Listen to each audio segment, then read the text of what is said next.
Okay, morena everyone. Welcome to this meeting of the SPMP committee. I've been entrusted with chairing this meeting, so please forgive me if I mess up and have to rely on my supporters either side of me.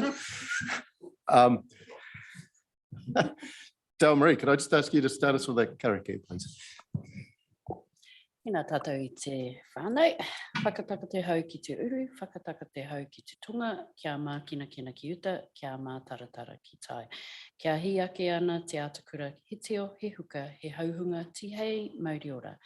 Cease the winds from the west, the south, let the calming chill settle over the land, let the calming chill settle over the sea, may the down rise red tip, a hint of ice, a touch of snow, the bite of frost, breath of life. Ooh. Thank you. Okay. Apologies. We have apologies for lateness from Councillor Gower for personal reasons. And I believe everyone else is here, noting that Councillor Pettit and Stalwick are joining us on Zoom. Okay, if I could have someone to move in second, Roger and Claire. All in favour? Aye. Carried. Thank you. Disclosure of members' interests. I'd like to declare a conflict of interest with the gaming machines. I'm on an executive board at the RSA with 18 gaming machines. So. Thank you, Lou. Noted. Philip? Yep, good morning, everyone. With the Cambridge Safer Community Trust, who are coming to speak later on after morning tea, I believe. Okay, thank you, Philip. Okay, moving on to late items. We actually have one significant late item, which Zoe is about to put the motion on screen for us.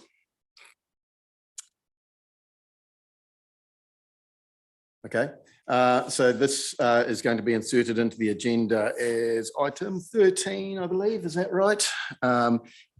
In PE. So I need a mover and a seconder that we accept this late item. Lou and Philip, all in favour, please say aye. Aye. Against? Carried. Thank you. Okay, confirmation order of meeting subject to the late change to the agenda that we've just added.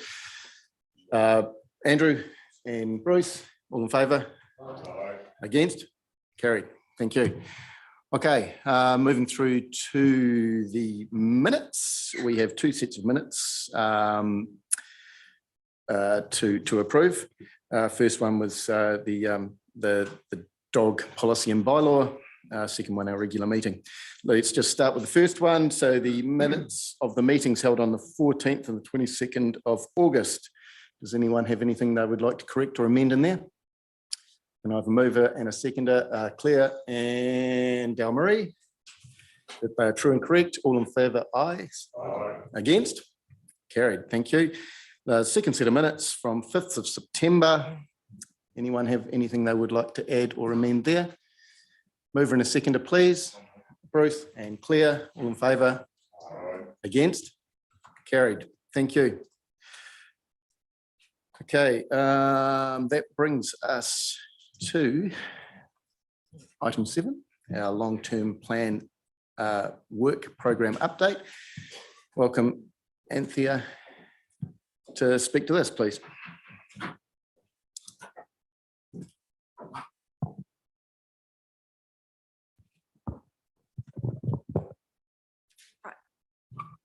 Good morning, everybody. So I will take the latest LTP report as read, just noting that the project is progressing well and our current focus is on developing the draft budget for the workshop later this month.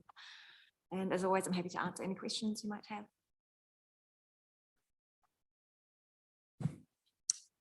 Questions? It's nice to see it progressing as it should be. So yeah, well done. Okay, that looks easy. From my point of view, this is really great having these updates. Okay, it keeps my mind focused on it and shows that the direction of travel. So yeah, I'm really happy, and yeah, it's looking great for me. Online, Liz, Mike, you happy? No questions here? Okay. Happy to move it. So Mike's going to move that we receive the report. Susan will second. All in favour? Against? Carried. Thank you very much. Keep up the good work. Okay. So moving right along, the Gambling Policy Review Decision Report. Welcome, Mika. Thank you. Lou, we'll call you back in at the end of this.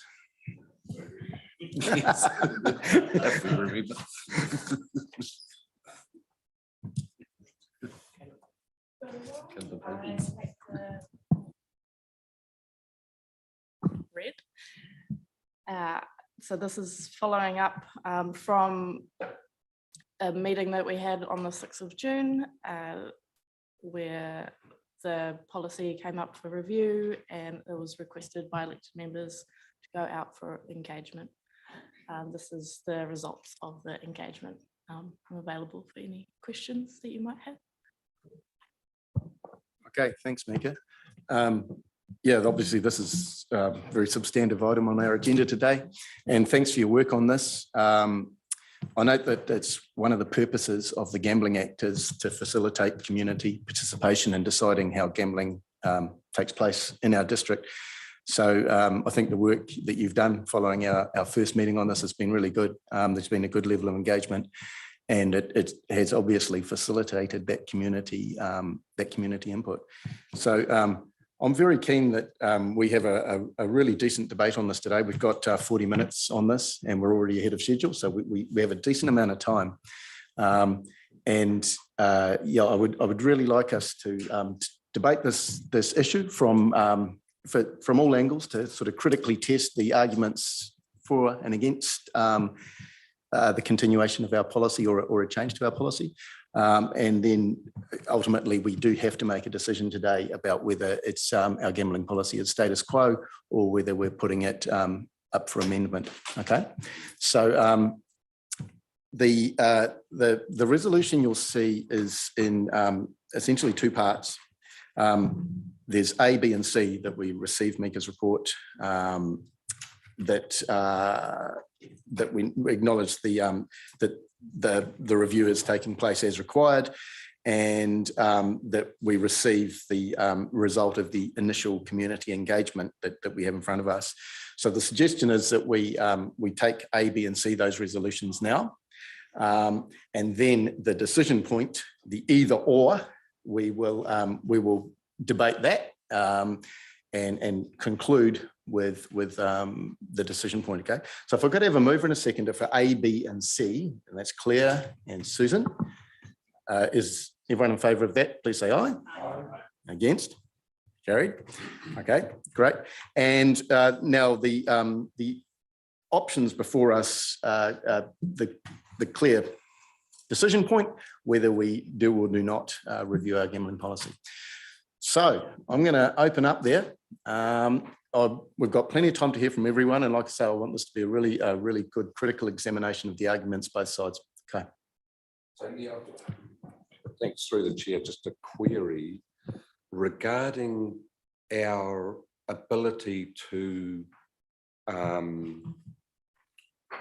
sure what the word is, enforce perhaps that the venues that have these machines monitor the patrons for potential harm, like for people who could be overusing and creating harm for themselves and their whānau. How much power do we have to enforce those? Through the chair, that role essentially sits with Internal Affairs and their inspectorate. Our staff will have a passing influence when doing alcohol inspections and other such things. If they noted anything, that they would pass it to Internal Affairs.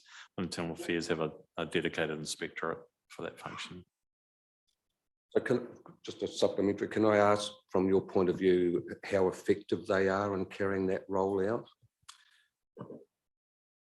They have a lot of information on their website that supports that they seem to be undertaking that function relatively well. We don't have a lot of interaction with them day to day, simply because it's not our role. We just don't have that interaction.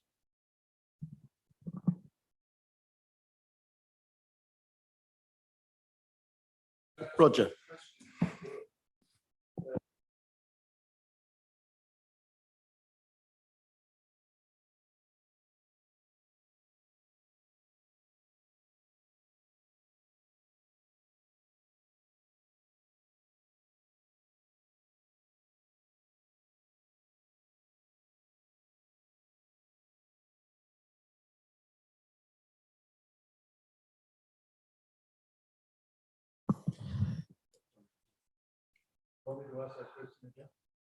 Oh, well, Sorry, I will ask that question again.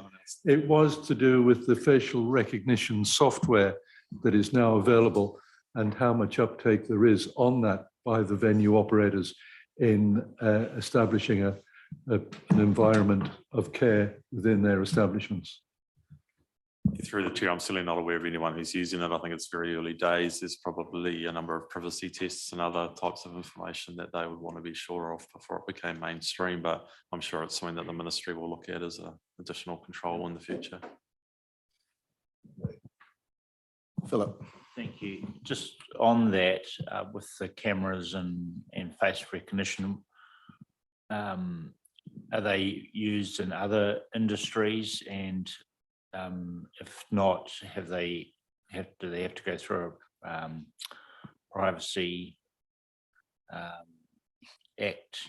Follow the Privacy Act and personal information. It's a bit like speed cameras, CCTV cameras throughout our towns and things like that. We have to go through a big process there with privacy and things like that, where they're situated. Yeah, through the chair, I simply don't know. I don't know of anyone that's using that technology, certainly not locally anyway. So it's, yeah, so sorry, no, I don't know. Claire. Thanks. For me, I feel that the decision as to whether or not we should be going further with consultation, or if we could just work on the feedback we've got now. Yeah, so I think that we've actually got really good feedback. I don't feel that we need to kick off a further round of consultation because of what's come out. Yeah, I don't know whether or not we've got the opportunity to make changes around this table based on that feedback, and so not have to go back out for further consultation. No, I believe, do you want to take this, Mika? Yes, just to clarify, if it's resolved that there are amendments made to the policy, council has to do the special consultation procedure. It's great to get that. Yeah. So status quo, we could decide here today, and that is the end of the review. If we decide that we believe that the policy should be changed, then it goes through a special consultative procedure. Those are the options. Yeah, we can't make changes without following a special consultative procedure. Councillor Gordon. Yeah, thank you. Through you, Mr. Chair. I think one of the things that comes out of this to me is the fact that historically, over the last number of years, we've actually had a cap on the number of machines. And the projection is, the history is that we have, as a district, grown in population quite considerably. And although there might be a little bit of a lull, the long-term projection is that we continue to increase our population. So effectively, if we keep the current cap as is on the number of machines, then the effective number of machines per 1,000 population is actually in any way going to reduce. So although it's not reducing the number of machines, it's actually reducing the average number of machines per person. So it is, in a way, a control mechanism in itself to make the number of machines, controllable. So I'm in favor of saying, let's keep the number of machines at its current number and allow the population growth to effectively reduce our per capita.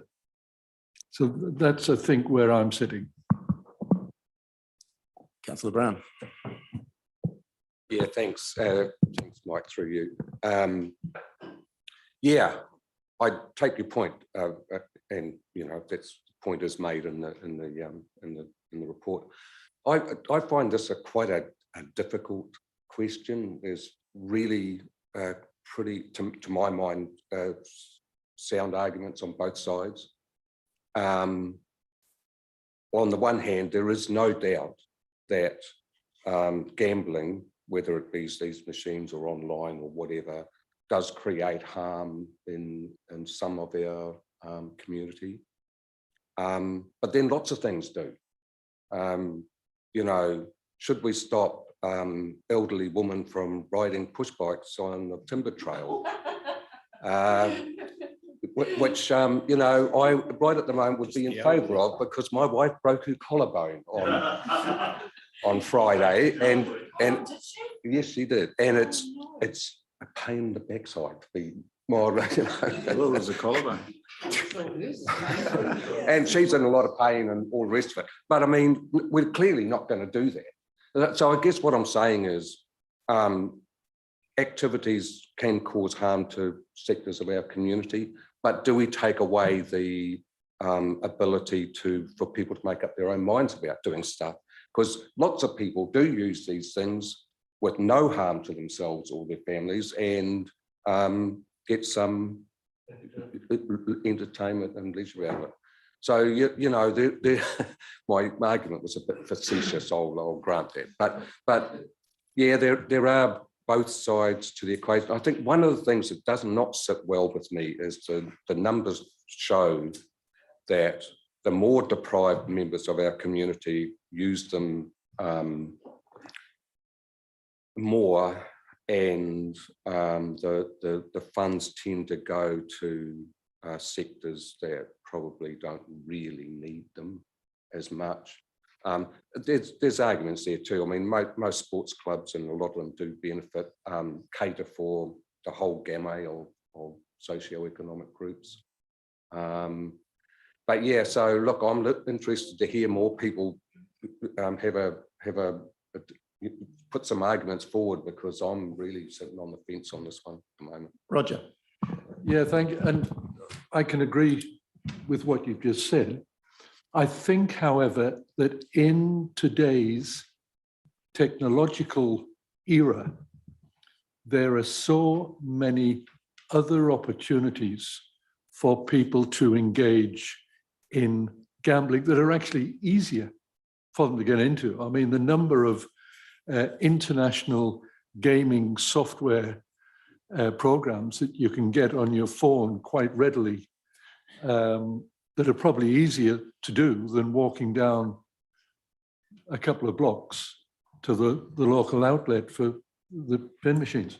I think those people that are attracted to gaming, the number of them that have actually TAB accounts on their phone and things of that nature, I don't see that actually addressing one particular supply of that kind of entertainment is going to affect the overall accessibility of that form of gaming. It's there, it's out there. I just think that, in fact, the one style that we're talking about, which is the venue and the commercial operators, there is, in fact, in that regard, some benefit coming back to the community to counteract that.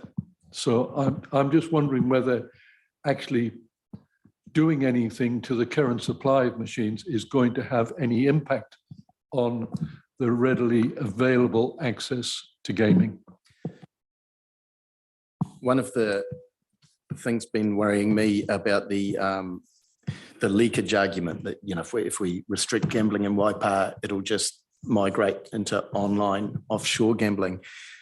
A concern I have with that argument that I haven't been able to find an answer on is that to access that online stuff, you basically have to have a credit card because you're dealing in foreign funds. Whereas going down to the pokies at your local pub, you're just using cash. It's pretty much a human right in New Zealand to have a bank account, but it's not to have a credit card. So if you're beginning to get in trouble, one of the first things that you lose access to is your credit cards. You max them out. And so this argument is often raised that it's just a risk of leakage and we may as well keep it in our district and benefit from the funds. Does anyone have an answer on that? Is there a difference between the online stuff, which requires a credit card, yeah, and the domestic stuff at your local pub, which is just cash? Just to give some context, so I used to manage a community house in Fairfield in 2005, 6, 7. So was able to be part of forums and groups with Hamilton City Council around gambling effects within our community. And I'm sure if anyone's aware of how Fairfield is in Inderley, we have some real challenges over that side of Hamilton City. Well, what I would say to this is that even if we restricted the amount of machines in our district, people will still go and find that machine that they want to put their money in regardless. They will find that machine because there is an addiction to these types of activities. So I kind of don't call them leisurely type of activities anymore. The other thing is too, is I do agree with what Monty's saying, because with low socioeconomic families that do have problems with this sort of stuff, you must have Wi-Fi access and you must have minutes on your phone if you don't have Wi-Fi access to access these sites overseas to do the gambling. And yes, you need a credit card. Many of them only have a debit card. They won't have a credit card. I'm still part of some of these forums in Hamilton as my give back to a couple of things. So I'm of the kind of more that we would take a sinking lid policy, because no matter what, people that go and want to do this will go and find the machine to do it, regardless of whether we limit them or whatever we do. And I think there's quite a bit of evidence out there to see how much gambling can have an effect in our area.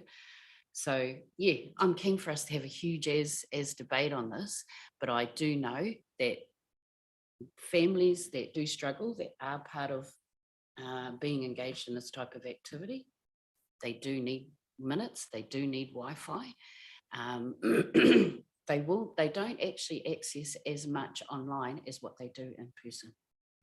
As the experiences and the feedback and what I see with low socioeconomic communities that I've been involved in, and the data that I've seen around this type of activity. Kia ora tātou. Okay, I'm going to spark this debate up by raising two observations here. I think there's two separate issues at play here. One is gambling harm. Okay, so how much pokies contribute to gambling harm? That's one part of the debate. The second part of the debate is around the recycling of the funds. I don't think anyone would have a problem about where the gaming trusts are redistributing their funds back into our communities. You go through their annual reports, they're great charitable purposes they're going to, no problems there at all.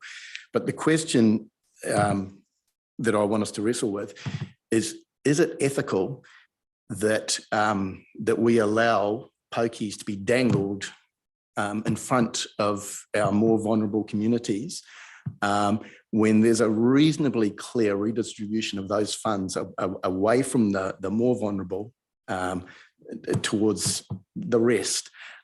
Is that sort of an ethically defensible position? I sort of, if I personalise this argument, I never come across a pokie machine again. They are nowhere that I go. and I would never put a cent in them. Okay, and none of my friends go anywhere that they are, but I know where they are. And is it fair? It's almost a social justice question to me. Is this fair that we allow these to be dangled in front of our more economically deprived communities when I'm not subject to the same temptation because they're simply not places I go? So the two questions there that I'd like us to chuck around, the gambling harm one and the social justice issues around the redistribution of wealth. Claire. Yeah, thanks, Monty. I think you make some really strong points. And yeah, I guess there is an ethical question at stake here. I do take a broader view in that there are lots of things that are dangled in front of people that are susceptible to these things that probably make them make bad financial choices that then, you know, impact them in other ways in their whānau. I mean, alcohol is one of them, okay? And yet I don't see a call to, you know, reduce the number of outlets or the availability of alcohol in that way. So I'm trying to sort of keep some perspective and also I disagree on a certain level with the redistribution as well, that it's away from that socioeconomic group to another socioeconomic group, and there's no way that original group benefits, because I read that huge list of grants and I know that a lot of kids want to play sports. You know, I think the message that came through those submissions was that if they didn't get this money to support their operations, kids wouldn't be able to play sport. Okay, and that in fact it was a lifeline. If this money wasn't there, they don't know if they would continue as well. So I guess, yeah, there's not that clear line that you sort of suggested. You know, I do think it's pretty murky actually. There's a lot of grey areas, and when I was thinking deeply about this over the weekend, because I also don't want to be responsible for, I suppose, that level of harm that you've sort of alluded to. However, if it's that harmful, we should be saying to the government, you should be banning these. Okay, so why are you expecting that Waipa should have to take a stand and say, right, sinking lid for us, but everyone else can, you know, do what they like? Like, I think we should be saying, look, if they are that harmful, they should be banned. And in the meantime, you know, we have got an effective sinking lid because we've got quite a lot of growth. And in fact, the increase has, that cap's been in place for quite a long time. And there's no evidence also that reducing the supply actually reduces the spend, you know. So I would, if I was going to take quite I do feel it's quite an extreme step actually to go to sinking lid, when in actual fact it's probably not going to make a blind bit of difference. So on the one hand, I've got, that's an option, but is it going to improve things for the people we want to see protected? And if we did do that, what's going to be the effect on the positive side, you know? Yeah, so I am also very pleased to see that there's a lot of more, I suppose, legislative protection that's coming through, like that wasn't reflected in the material we got because it was, you know, something that has changed since then. You know, those venue rules that, yeah, those practices that they have to be putting in place. And there was a really good submission there from Grassroots about their commitment to minimising harm, and they're saying that they've got facial recognition technology in all but one of their venues. I know they're not the only licensee or the only operator, but I think that there's a recognition that this needs to be managed well. And so, yeah, so I suppose shortcutting to where I'm sitting, yeah, I'm not in favour of a sinking lid at this point. I think that the controls we have over availability, I think, are reasonable. I'm also, and I think that we've got to make sure that those support services and yeah, that kind of thing, that they are really effective. I'd be interested in a bit more work on that, actually. Yeah. And, you know, there were figures there of the actual number of people that are presenting and seeking help. I think there was one new person in the last 12 months. So that says to me that actually, I think the controls are reasonably effective. Not wanting to discount, yeah, the harm, but just, you know, overall, yeah, I think that's where I'm sitting anyway. Thanks, Claire. We're going to go to Liz, then Roger, then Mike. That's the order, please. Thank you, everyone. Hopefully you can hear me okay. Hey, look, I guess, again, I have been giving this a great deal of thought over the last few months, and probably sit very closely to where Claire and Roger's thoughts are. And yeah, I just did want to correct some of the information I heard earlier, because I also understand that Grassroots have in all of the Waipa venues except one, facial recognition now. So for me, that does provide me with quite a bit of comfort. I understand how it works is that staff are sent an alert to the front of house. So yeah, so for me, there is, I guess, some, you know, kind of in a back of house monitoring going on, which I think is actually really important. I also understand, you know, it's $3 to $4 million that each year is, you know, spent on harm prevention annually. So I guess this is a concern nationally, and I'd like to think that amongst all those organisations, they are continuing to put pressure, you know, on each facility, so that they are, you know, monitoring their customers on a reasonably regular basis as well. Yeah, in terms of the sinking lid versus the cap, yeah, I guess with the cap for me has always provided me with a great deal of comfort, knowing that as we're growing, so we're going to sort of essentially continue to see a limit on the number of machines across our district anyway. So I'm with our current growth projections, I'm really comfortable with the cap and kind of where that's sitting at the moment. I also look at, you know, many of my friends actually who actually do play pokie machines. So Monty, you and I have different friends, so that's not in a negative way at all. But for me, a lot of people that I know in Cambridge use the machines as a social activity. Some of them are, you know, they are retired, they have the funds, and they thoroughly enjoy, you know, going into town and using them. So that for them, people I know anyway, they use it as their you know, as I said, their social activity.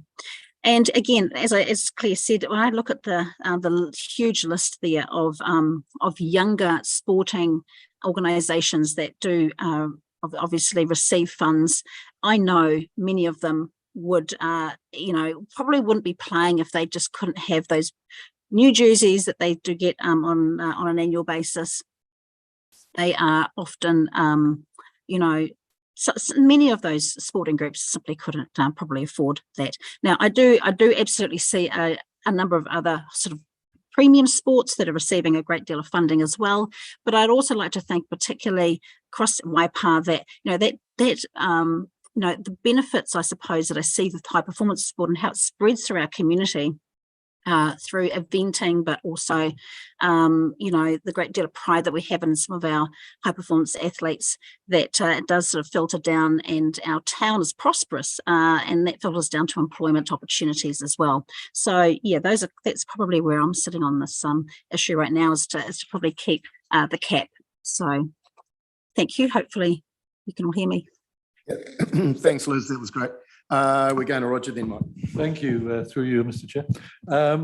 Yes, and I'm pleased to count myself as one of Liz's friends who actually enjoys an occasional play on the pokie machines. But I'd like to perhaps expand Claire's point on the perception of the organisations that do benefit from this in this negative redistribution of wealth that you perhaps referred to, Mr. Chair. I, as you know, I'm a member of a number of not-for-profit organisations within the community. And one of those is actually Destination Cambridge. And Destination Cambridge actually gets the major portion of its funding for the Christmas parade in Cambridge from one of these Pokie Machine organizations. And in fact, if it weren't to receive that cash injection, then there would be a question over whether or not we would have a Christmas parade in Cambridge. And I think that Christmas parade is to the benefit of all of the community across everyone. Another sector, again, a not-for-profit that I'm a member of that does, in fact, I was a member of, sorry, no longer, is Riding for the Disabled. And again, that received funding for some of their activities, and that's, of course, for a disadvantaged sector of our community. So it's not just the sports organizations that get the benefit of funding, it's through other sectors as well. So I just thought I'd like to expand that perception of the benefits. Thanks, Roger. Over to you, Mike. Yeah, thank you through the chair. Good morning, tēnā koutou everyone. We've all been thinking about this, I'm sure, for quite some time. And it's, hey, first thing I'd just like to congratulate who put this together, because there's a lot of really good data in here, and well done for the questions that were so well answered by our community, because I think we got a stare from our community, which may or may not go with the decision that we make here today. But you know, the overall feedback from the community is the sinking lid option was what they desired. If you look at the percentages, but of course the survey doesn't cover everything. And so just a few points I've sort of got out of all the data that was there is that at one point it sort of stated that 0.2% of people who use these type of machines or activities become problem gamblers. The money that the gambling establishments have to put aside as a whole is 1.08%, so which is substantially more than the sort of problem gambling percentage. And of that, I believe there's about $20 million in Wellington in this trust or in this fund to actually help those folks with problem gambling. There's also that 365-day, 24-hour helpline, of which there's also special helplines for Pacifica, for Māori, and I think for Asian populations. So they have done something above and extra there, and I guess that's based on data that they would have. I'm sure that's why they've identified those populations, I can only imagine. And it is this good versus harm. And yeah, I'm not going to say, but the actual submission, but one of the submissions in there was from a charitable group, and they sort of stated, like they understand the problems, which we all understand that this can create, but for a very small population, but also the benefits for them to so much outweigh what they do with this money with their group who are out there helping society far outweighs, say, the 0.2%, or as Claire said, the one extra person or the 4 people that are currently on the books, or whatever those small numbers are year to year. So I to steal Liz's word, took comfort in that. The other thing is this controlled over uncontrolled. I guess that's why we have speed limits, controls in society, is that there's a reason for control. And if you take control away, it probably leads to, it just leads to poorer outcomes, whether it be speed limits or whether it be alcohol or whether it be smoking age, and you sort of see it with, to a degree with vaping at the moment, though there is an age, which probably like it to be older, but this control over uncontrolled, and I guess that online stuff is uncontrolled. Though, Monty, I pick up your point about you have to have credit cards, etc. But look, if you want something, you'll always find a way to get around something. And so I do favour this controlled, and I really like the work that Grassroots are doing. And I think that, hey, others out there that are listening to this, you folks need to, stand up and get on board with this technology. It's obviously there. And the challenge, I guess, from me to you would be to spend the money and to implement this and upskill your staff as quick as you can, because it's just another little deterrent and another control. So I am sitting, and I was on the fence over the last month or two, but the more I've read, I'm actually comfortable with the status quo of where Waipaha Council sits with this policy at present. I think the feedback from the community was so good that all we're going to do is regurgitate the same type of messages, whether stronger or weaker. I don't think we're going to get too much more out of it. And again, I just think the folks that have submitted and have taken a lot of time and effort to actually make very substantial submissions. So yeah, that's all I've got to say for now. Thank you. Thanks, Mike. We're going to Susan. Kia ora tātou. Look, I've been really heartened by the community sentiment and concern regarding the impact of problem gambling in our community that's come from this pre-engagement. I think it really shows heart and genuine concern in our communities for a group who can be considered, quite frankly, as the most vulnerable members of our community. And that gives me heart that we've got people here who are concerned to see that and want to voice that concern. That concern and the resulting support, however, for a sinking lid, although commendable, actually becomes unstuck when you actually accept that there's clear evidence, both nationally and internationally, that research confirms a sinking lid policy doesn't reduce problem gambling. And you've got to look at the data there, and you've got to understand that, commendable as the notion is, unless you rid us of every single machine in the country, it's just, there is no impact. So I guess to the points earlier made around online gambling, to me, that seems the biggest sleeping giant. There's some phenomenal migration onto online gambling services and massive funds of money going out of the country through that mechanism. So I guess I'd quite like to focus our energies as much as we can on lobbying central government for strengthening restrictions in that space. I think that would be a really good use of our energy. I also really want to acknowledge that there is, in essence, a de facto sinking lid anyway, as Roger has mentioned and Claire's touched on, by virtue of our growing population. So in essence, we're getting that anyway. I guess there are so many sides, and we've all kind of, I think every single one of us around this table at one minute has been very strongly opposed or very strongly supportive of a change either way, and then probably changed in the same sentence, to be quite frank. But look, it seems to me that my position's kind of summarised by one of the submitters, which is a charitable group in there, and I won't name them, but they've said there's no perfect model, and I think that's a really perfect kind of way of summarising it. And they've gone on to say that the benefits far outweigh the negative impacts there are. And that there are little to no alternatives available for community groups, such as charities, clubs involved in the arts, social services, what have you, in order to sustain a lot of their activity. And I guess it's really, really hard for us to ignore that sizable funding that goes into those community groups. And it would be really remiss of us to be blind to the role that they play in the positive health and wellbeing for our communities.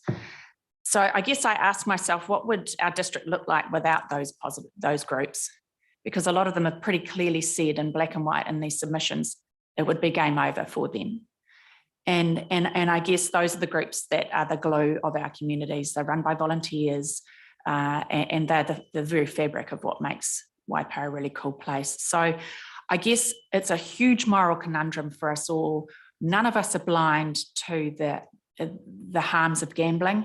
But I guess on balance, I don't get the sense that a change would impact at all in terms of those small numbers that are affected. And I guess the little libertarian in me has a real issue around the agency kind of argument too, but that takes a back seat to the facts around the evidence that a sinking lid will not impact on these issues. But again, I am heartened by the community's concern and their mobilisation and their numbers to respond to this engagement. And thank you staff for being so comprehensive and making sure we get that feedback. It's important. Yeah, the evidence on the sinking lid not working for problem gamblers was interesting, and I followed that through Abbott's research. It's all available online. Read quite a lot of it yesterday, and yeah, it's an interesting challenge. That I guess in my mind, I kind of think just as a counter argument, the end game of the sinking lid policy is no pokies. So, but it's an awfully long time to get there, right? It's going to take like a century probably to get there. But if that's the end game, it's another research question. If there are no pokies, what does that do to problem gambling? Because the research that you're citing is that sinking lids don't affect problem gambling outcomes. So it's an interesting one. We can't answer it because it's another research question. But yeah. Okay, we're going to Dale Marie and then Dale Marie, then Andrew. Yeah, I just want to respond to a couple of things. The heavy weighing that we're taking towards the dependency of those monies, yeah, that to me is kind of like, as we've brought up before, that the dependency on needing this money. It's like we're saying that there wouldn't be a creation of something else, because we all know that when we get something taken away, usually someone else will come up and pop up with something else and a different angle that they will take these things from. And Roger, I'm just going to respond about the Christmas parade. It isn't for all. I don't practice Christmas, and there's lots of people that don't, but I do enjoy the parade, and I get what you mean, but that sourcing would again come from a different area if we had a different setup. And yep, I totally agree, Susan. We need to lobby central government a little bit more, because I think in a lot of ways at our level, we don't have the resourcing or the capacity of people to actually man some of the stuff that DIA and them should be doing. So yeah, just a response to a couple of those points. Kia ora tātou. Just before you, Andrew, I just want to check out two more challenges just to make sure we've teased everything out here. First is impact on the Māori members of our community, okay? Because they do, the research shows that they do bear an undue burden of gambling harm. So just want people to think about that. And secondly, our Waipa strategic, what do we call it? Our strategic outcomes that we're after, our community outcomes, there are 4 of them. The social well-being, that we're cultural champions, that we're economically progressive, and that we're environmental champions.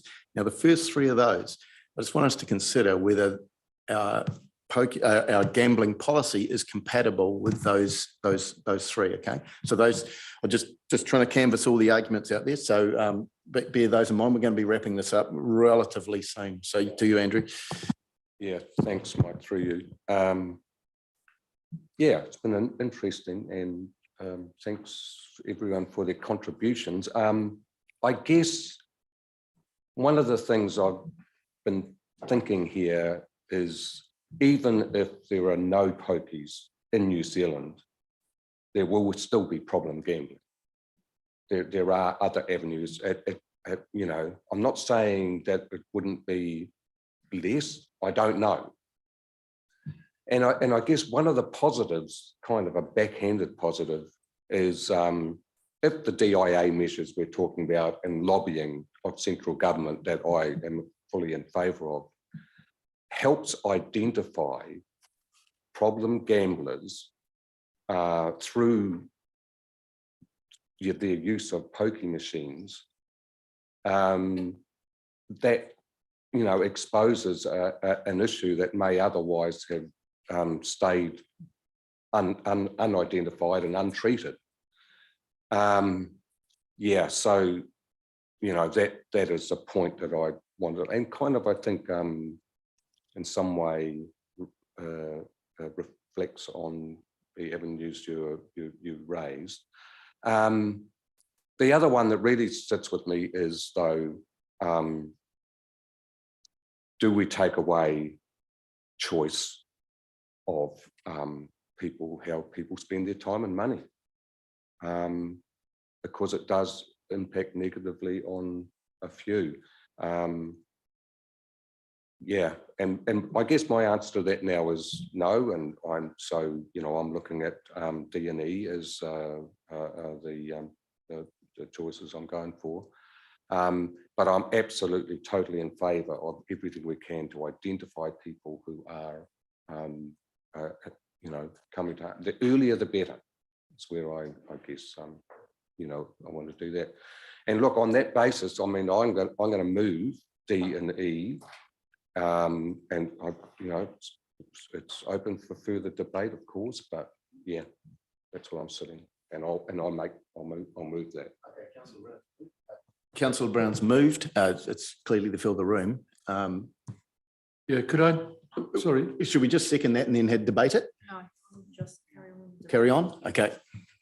Yep, carry on. We're going to Roger first. yeah, thank you, through you, Mr. Chair. And I think the freedom of choice aspect you've just raised is very valid as well.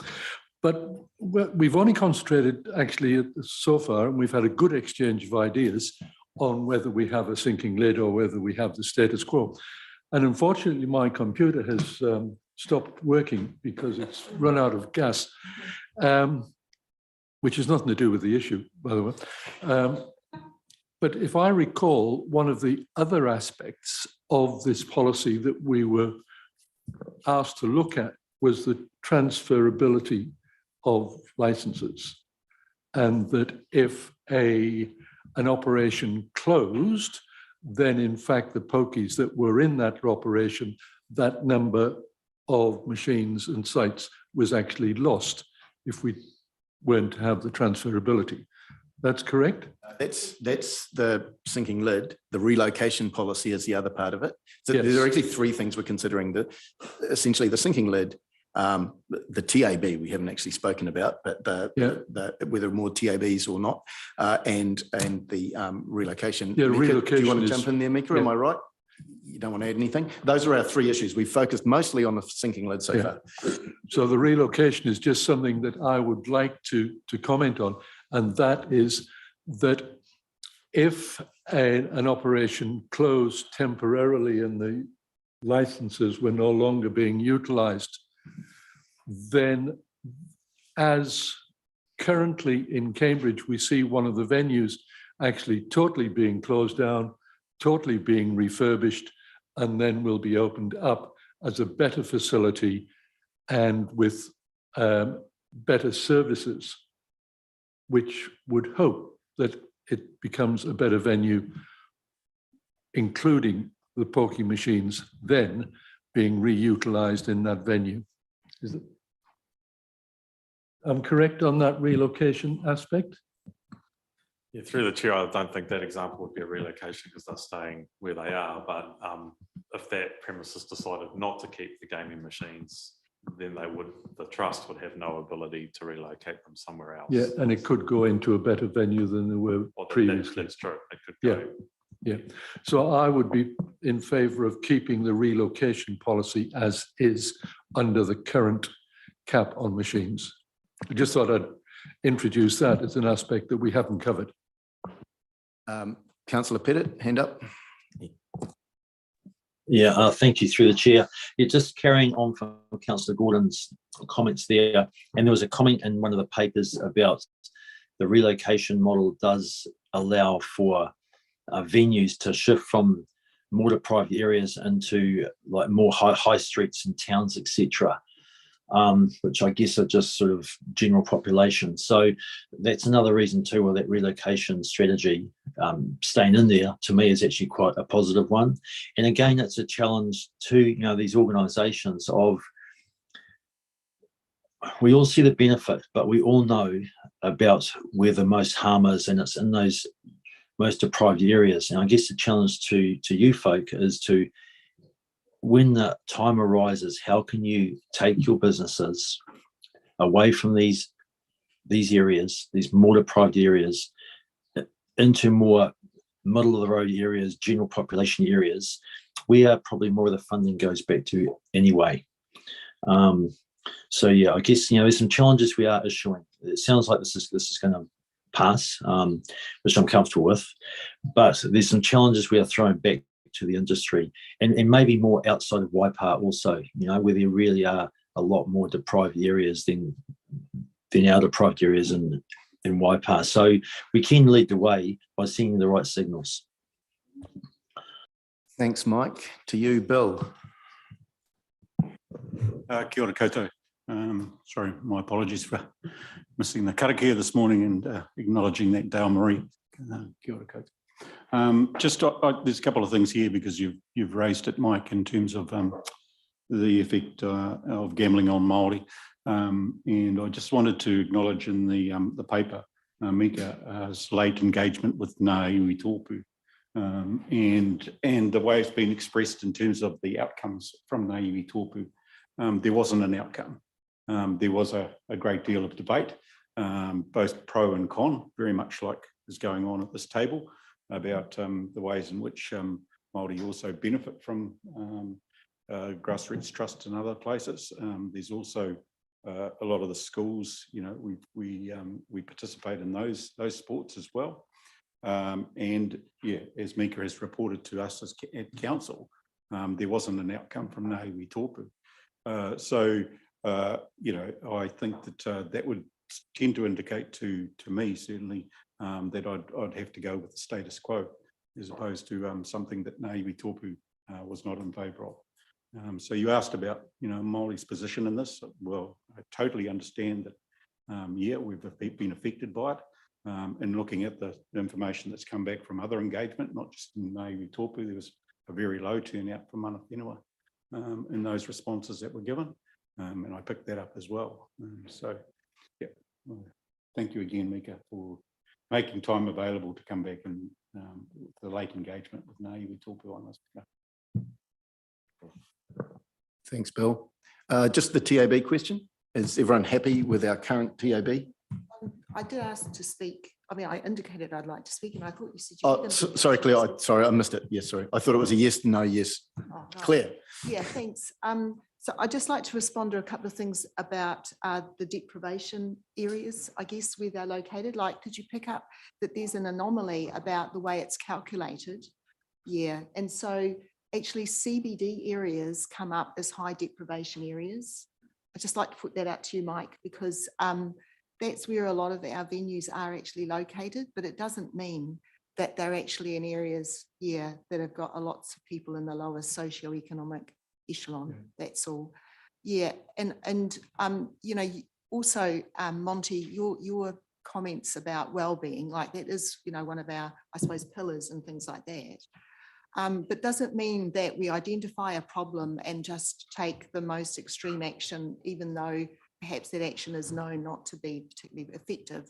And I'll give you an example to do with the road toll. Okay, so we had at least, that's pretty shocking. We've got people being killed on our roads, so it's not just social harm. It's more than that. But there's no call to limit the number of cars on the road, because we know actually that's probably not going to. Well, actually, it might be pretty effective. Might be quite effective. But we do choose the action that we think is probably going to be realistic and make sense for our community. So, I think that we are trying to take a balanced approach here. I mean, I've been really wrapped with all the discussion, and I think we can see there's 2 or even 10 sides to this. Yeah. And I was pleased too that we are discussing those other things, because I wasn't ready to vote because we haven't talked about the TAB venue, and Roger raised the relocation too. So yeah, I'm pleased to get that other discussion underway. Okay, we're just going to get a mic. He's got his hand up, and then if we could just deal with these other issues, whether we're happy with TAB particularly, because yeah, Mike. All right, no, I'll hold mine until the rest of this TAB discuss. I'm happy to second the motion though. I'm happy to second Andrew's, what he just motioned. Okay, hey, Mika, the TAB policy, currently we don't have a limit on the number of TABs, is that correct? Yeah, so that status quo is no limit. Correct. Yeah, so let's discuss that. Are we happy with that? Andrew? Yeah, I'm happy with that, because it seemed quite clear that more TAB activities going online, and there's very little likelihood of more venues being opened in Waipa. So yeah, not a problem. Just sorry, yeah, a point that Del Marie made. I totally agree with her, actually, that if funds coming from this source, grassroots trust, etc., cease to come from there, they would come from other places, because we all remember, I guess, the big hoo-ha there was when the tobacco companies were banned from supporting sporting events, and like really major money. And yet that eventually went through, and none of those sports have ceased to exist, or, you know.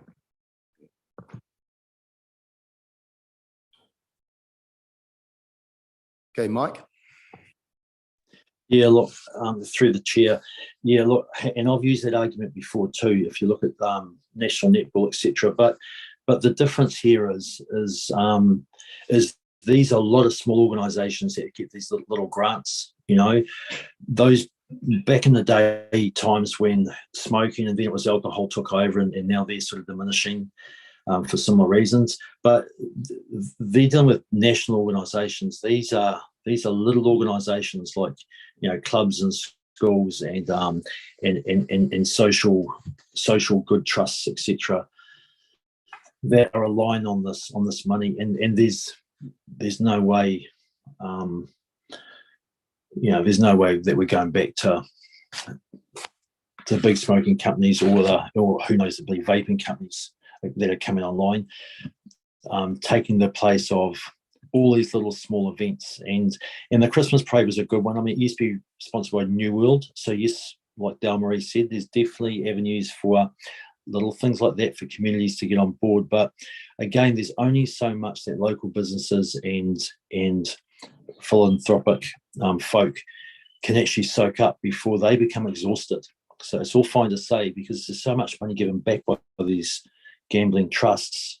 So Monty, your question around our 4 wellbeings and the first 3, I actually think this does fit into it. And the reason I guess it does is because, to me, the good far outweighs the bad.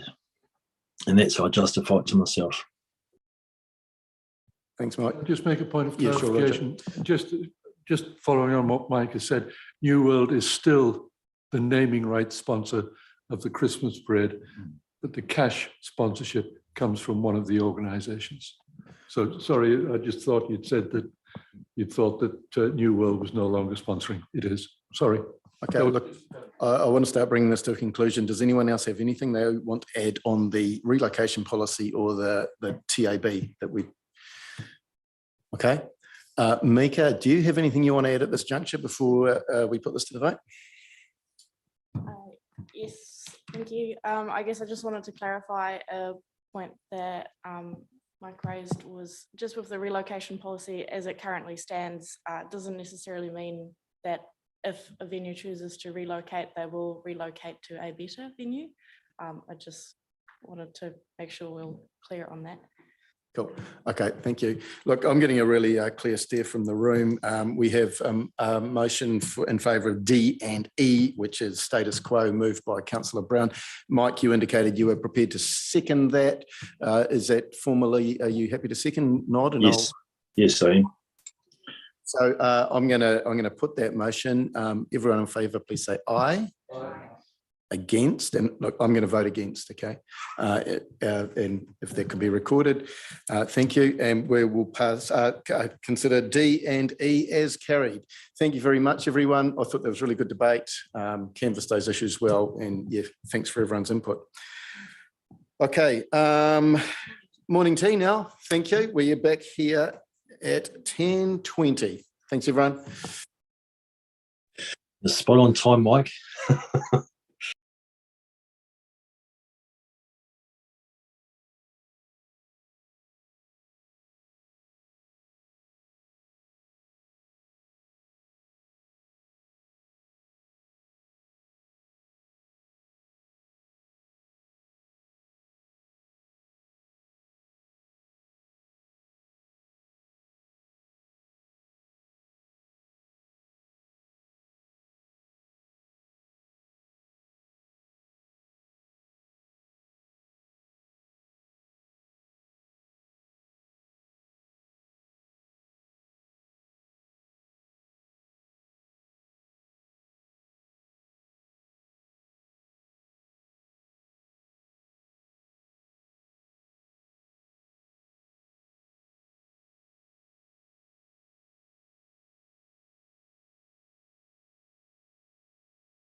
Sorry.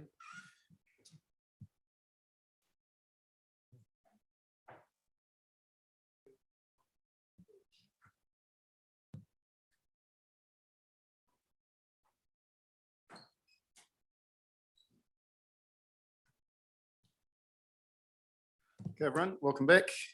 Item 9 on the agenda now, which is a report on vaping in Waipa. Over to you, Carl. Thank you, Mr. Chair. Good morning again, everybody.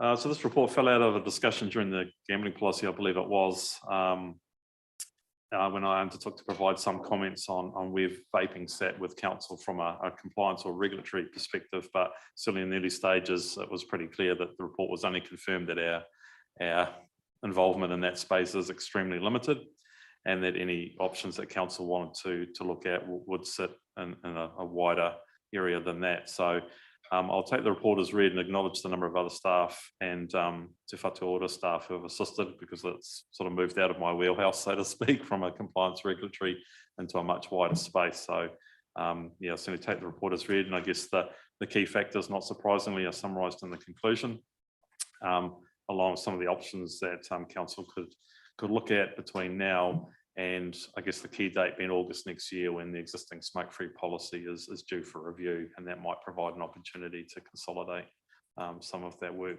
a bit more formally. So yeah, I'll just take it from there.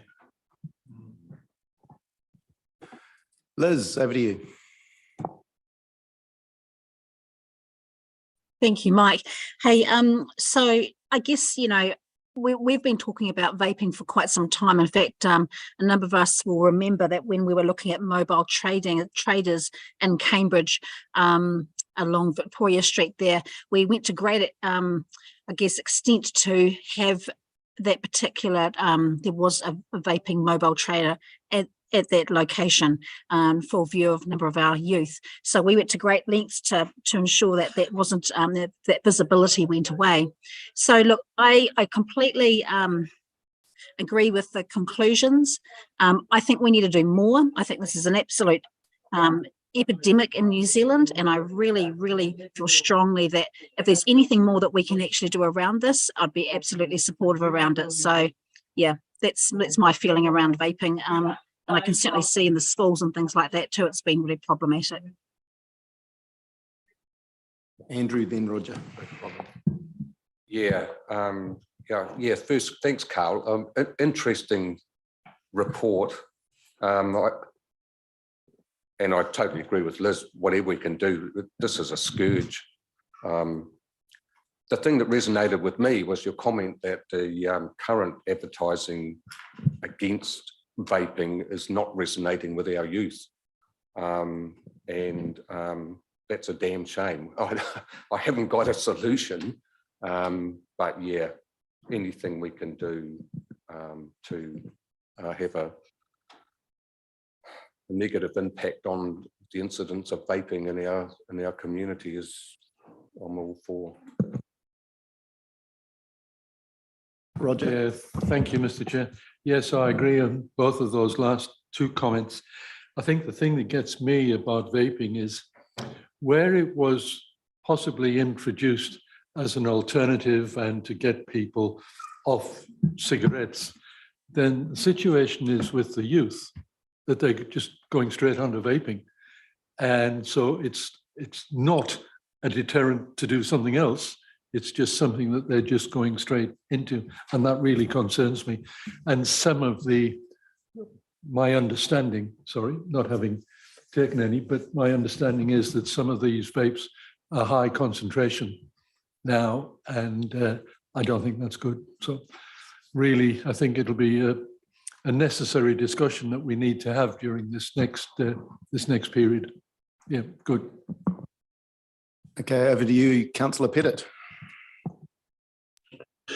Thank you, through the chair. Yeah, look, hey, Liz has alluded to the fact that in schools, it's a, I mean, we had a pandemic. This is a pandemic. It's an epidemic. It's a disaster. Particularly in our intermediate, middle, and high schools. It's so prevalent that that children's health and safety is, and their educational learning is actually 100% being affected. in Waipa and throughout the country.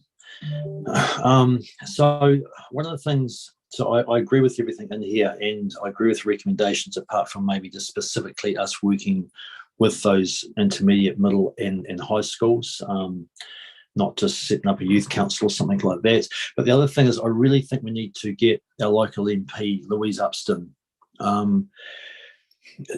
to really get the, well, whatever government is in next, but to really address this and at least go to a situation where the Australians have gone to, where you cannot actually just legislate, you can't buy this stuff as it can currently be bought. So I think our next step and part of this is to hit up our local MPs, whoever's in government next, and really try and get this pushed through as an amendment to the current legislation. I think that's probably our best, most decisive next move. And through LG, was it LGNZ? What's it called? LGNZ or whatever, the national group that we belong to.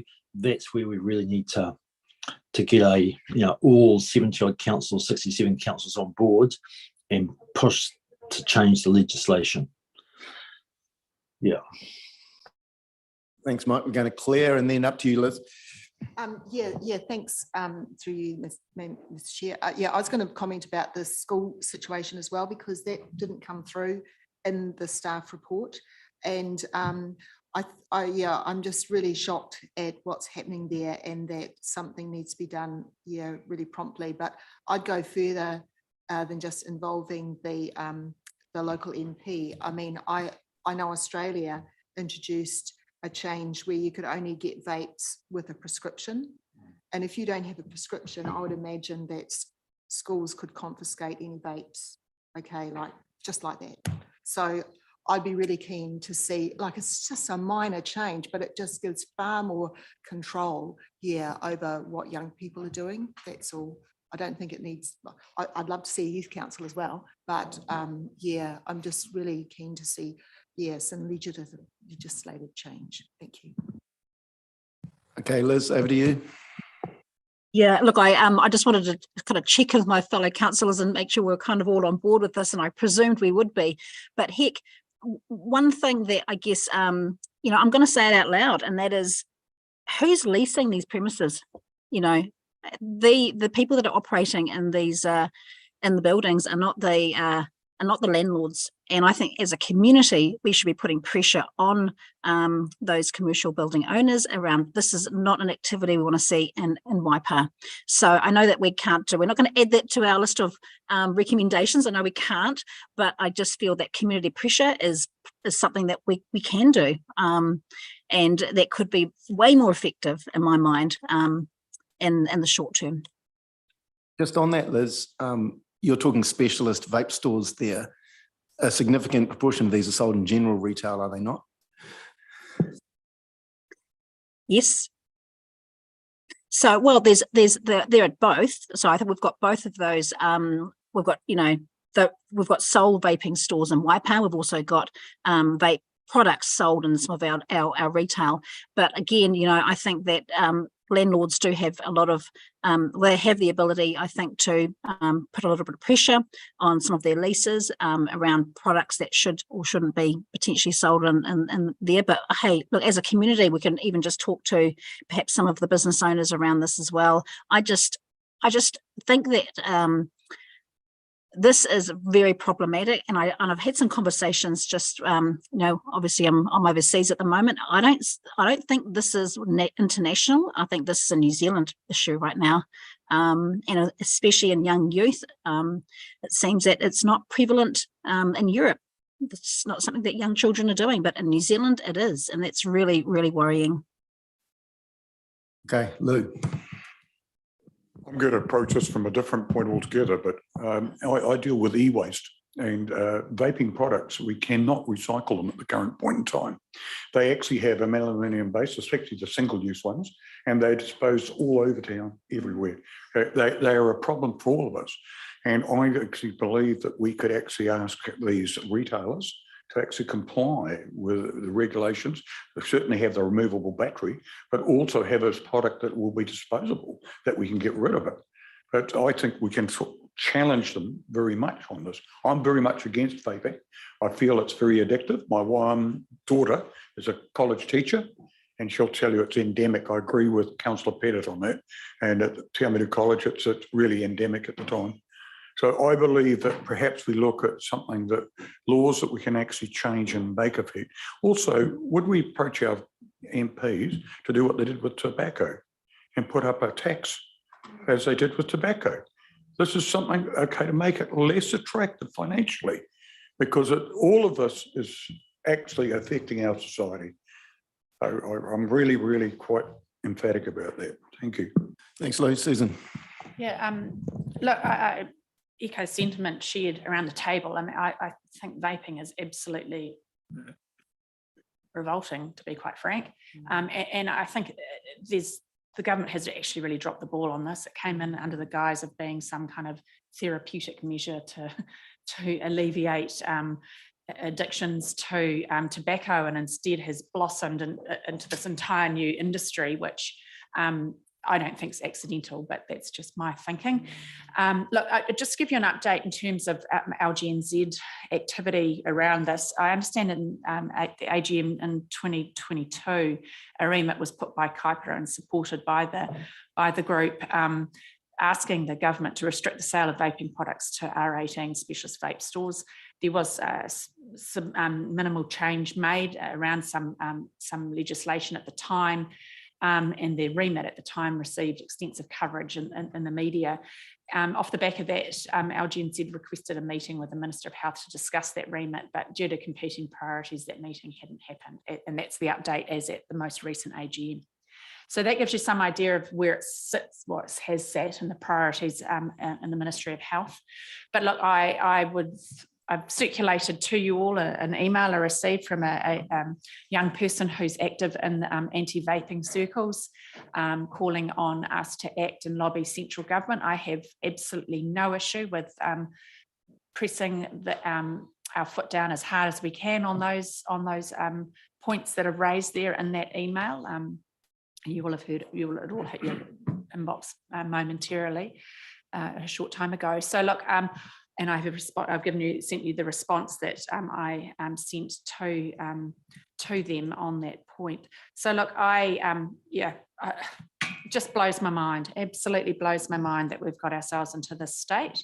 But happy to, as Mayor, advance Waipa's condemnation of this burgeoning epidemic in Wellington as and or when you see necessary. Okay, Andrew, then Mike. Yeah, thanks. And I looked at the email you fired round. This actually takes me back to the synthetic cannabis minefield and disaster area. Same disaster, right? Same and look, I think Claire's solution, prescription only, forget about R18. This is just real. It's totally out of control and needs to be brought back into control. So lobby our MPs, central government, absolutely. Mike. Yeah, through the chair. Yeah, I guess that's what I was alluding to, the Australian model of what they've done, because that's exactly what they've done. And they just legislated overnight, you know. So I think those conclusions, I'd like to see some stuff added in there, some definitive actions by our council. And one of them would be engaging our local MPs, and whether that's to put through at least a private members bill, which may or may not get picked up, but to work in with them to look at the Australian model. Yeah, but to also formally lobby government to actually change the legislation. So sort of a two-pronged approach, but both at the national level. And it may take some time, but that's where, and Mayor Susan, and that's where when you get around with the mayors, and if we can get on the same page here, but far and beyond the R18 thing, that's not a solution. It's just a sticking plaster. We want to get rid of this, and these people are medically entitled to it. So yeah, private members bill, engage the MPs, engage the new government, and get the legislation changed, and let's be a leader in that. Thanks, Mike. Look, I'm pretty happy to call it there. You've got a totally united committee on this issue. Carl, are you happy for just maybe a couple of those points Mike just raised to be added to your list of options in the conclusion?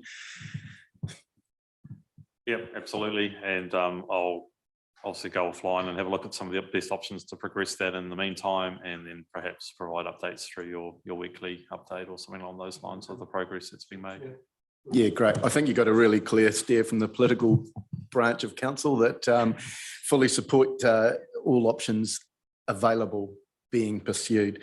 So we have a resolution to receive your report. Can I have a mover and a seconder for that, please? Dale Marie and Andrew.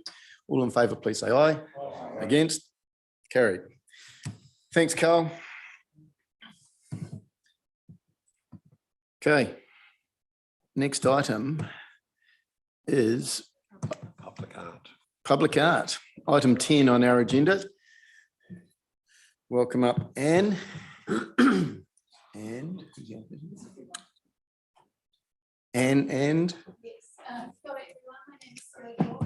the collections manager at Te Awamutu Museum. Part of my job is to help care for the Waipa District Council art collection. So I've done a lot of mahi on this project that we'll talk about today. Yeah. Kia ora koutou. So this report is the result of work undertaken recently, managing the council's art collection. The report focuses on 104 pieces of indoor art and recommends the retention of 70 of those pieces and the removal of 34 of those pieces from the collection. I'm happy to take the report as read and answer any questions that the committee may have. Councillor Gordon. Yeah, thank you very much. It's a good report. Really enjoyed it. I'm actually surprised at the number of really good pieces of art that we have that are in storage. And, you know, art is something that should be enjoyed and out in the community. And in endorsing your report, I would just like to say, you know, is there any way that we can get these pieces of art displayed in our outlet? It doesn't have to be the museum. I know we've got some in the library, some in our buildings, but it would really be nice to see some of these lovely pieces of art out there being enjoyed by our community. Yeah, thanks, son. Andrew. Yeah, I totally concur. Although I guess it's a balance between protecting them, the artworks, and displaying them in a suitable place. So yeah, but yeah, I'm fully in favour of the recommendation. I think yeah, you've done a really good job. Like Councillor Brown across the way, I'm very much in favour. I do agree that the storage factor has got probably a lot to do with the fact of our museum problem at the moment. We are constrained with space quite significantly, as we're well aware. However, some of this art, as I say, would be great to be able to be displayed at some point in time. And perhaps, you know, we do something along these lines of advertising what we really have got there. So, you know, the fact that a lot of these very, very valuable pieces are in storage, you know, and would be something that perhaps we make the public aware of at some stage, you know, have a public viewing once in a while. Just a thought. Thank you. We have digitised as part of this project. We've digitised all the pieces, so we've had them professionally photographed. So our intention is to perhaps share those online in some way. It's not quite the same as seeing it in the flesh, but that would help our community to engage with that artwork, having that presence online, and potentially creating a brochure as well, which would also incorporate the outdoor artwork. The challenge is to find a suitable place to display. Yeah, we have sort of limited spaces that are community, you know, accessible and safe enough to display the artworks, but we are looking to do more of that in the future, and as I say, also have it available online. All right. I just want to say that it was really nice for council papers to be looking through artwork for a change, rather than reading hundreds of pages. It was actually a really, really nice relief. Maybe we should do it a bit more often. And also I learned a new word. I got to say, I didn't know what dear session was, but now I do. So, does anyone wish to express a contrary view regarding the decisions that are being proposed about the artwork? Over to you, Liz. Not that you're a contrary view, you had your hand up first, but listening, Mike. Yeah. Hey, look. Yeah. No contrary view, but look, pleased to see that we're continuing to look at what we do have, I guess, in storage, because I think we can go for years without actually having a really good cleanup, and I think the suggestions around what perhaps we no longer need to hold on to are very valid. So look, I just wanted to say thanks to I think Sue Miller, and there's a couple of others who've been involved with this as well, and of course the staff, because I think it's not an easy thing to do to kind of raise and suggest that some pieces aren't worthy, but of course I think that was pretty obvious. We saw that what was likely to be sold off. So anyway, I'm happy with the suggestions and the recommendation. Mike.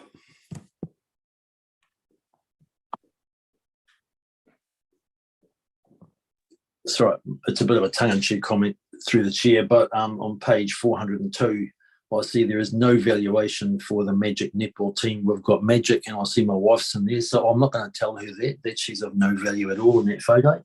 But who knows? I'd put a value on it and get them to bid against it and earn us some revenue. Show us the money, Mike. Sorry, who was next? Was it Councillor Gordon? Yeah, good suggestion there, Mike. But one of the things I'd like to endorse is that in the majority of cases, even with those pieces that we're going to move on, that we're not talking about destroying them, we're talking about finding perhaps another home for them, which, art is in many cases in the eye of the beholder. And I'm sure, as Mike said, those two Magic paintings, for instance, would have a new home quite readily. So I do support decommissioning them, but also with the fact that you're going to find alternative homes. That's good. Good. Bruce. Lady, just a question. I'm like the chair. I learnt a lot. One of the artworks to be retained, it says artwork requires resting. Could you tell until 2025? What does that mean? So that's likely the Aubrey watercolors. So the watercolor medium only has a certain tolerance to light exposure over a certain time. So those artworks have been on display for a very long time period, a matter of decades, I think. So they're really in need of a long-term resting period to ensure the colors don't fade and to ensure they hold their value and condition. So I think for a watercolor, the recommended display period is between 6 months and a year. So I'm currently working on a care maintenance plan that outlines display and storage requirements for every medium of artwork we have. Okay, thank you. Susan. Thank you, team. Look, one point, I think the artwork that's on my wall that was created by the Enrich artists, it doesn't appear in here, but I believe it should. It's a very cool piece, just saying. And I guess this is kind of a funny position to be in, probably a bit of a heathen, and in that I quite like using the fine silver. Do you know, like I like the fact that stuff, it's created to be enjoyed and seen, and I appreciate that it exposure to light and needs to be rested and all that sort of stuff. But I'm all about making sure that we don't sort of lock stuff away in perpetuity to keep it safe from being seen. And yeah, I'm really keen to see if there are any, to Roger's point, if there any way that we can make this more accessible, because I'm if they use the fine silver school of thought when it comes to sharing this. They were created to be seen and enjoyed. So yeah, but thank you. It's tidying it up. Thank you. May I ask a question of you? You talked about the piece of art that's on your wall. Is that copy of the map? Because I believe that we have a framed copy of that map on one of our walls somewhere. And yet, is that mentioned in? No, here? my art is, the art on my wall is a piece that was done by the Enrich artists All right. recently for me. I think you might be speaking about, would it be the one on Gary's wall? Yeah. And is that Gary's personally, I think? Yeah. Oh, it is? But it's not that, but it is something similar. All right, okay. Where did that must have come out of a museum collection, not a piece of art. Yeah, okay. Thank you. And just in answer to the TUI painting that you have, yes, we've been in contact with Robin, so we're going to go up and assess that and add it into the register.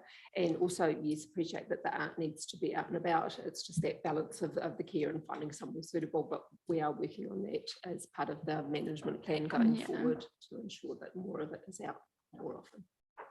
Just a technical question from me. I noticed that part of the recommendation is that we are recommending to council the deaccession. Does that mean SPNB doesn't have the ability to do it? So this is going to have to return to council.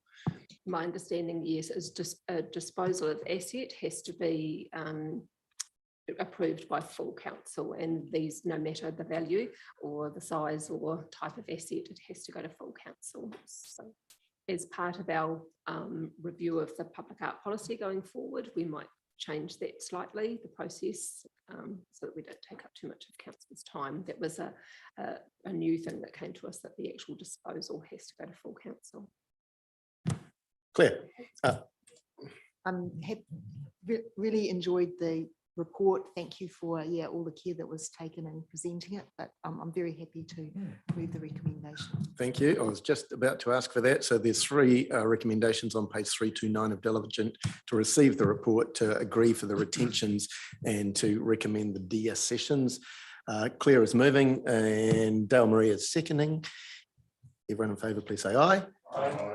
Against? That's carried. Thank you very much.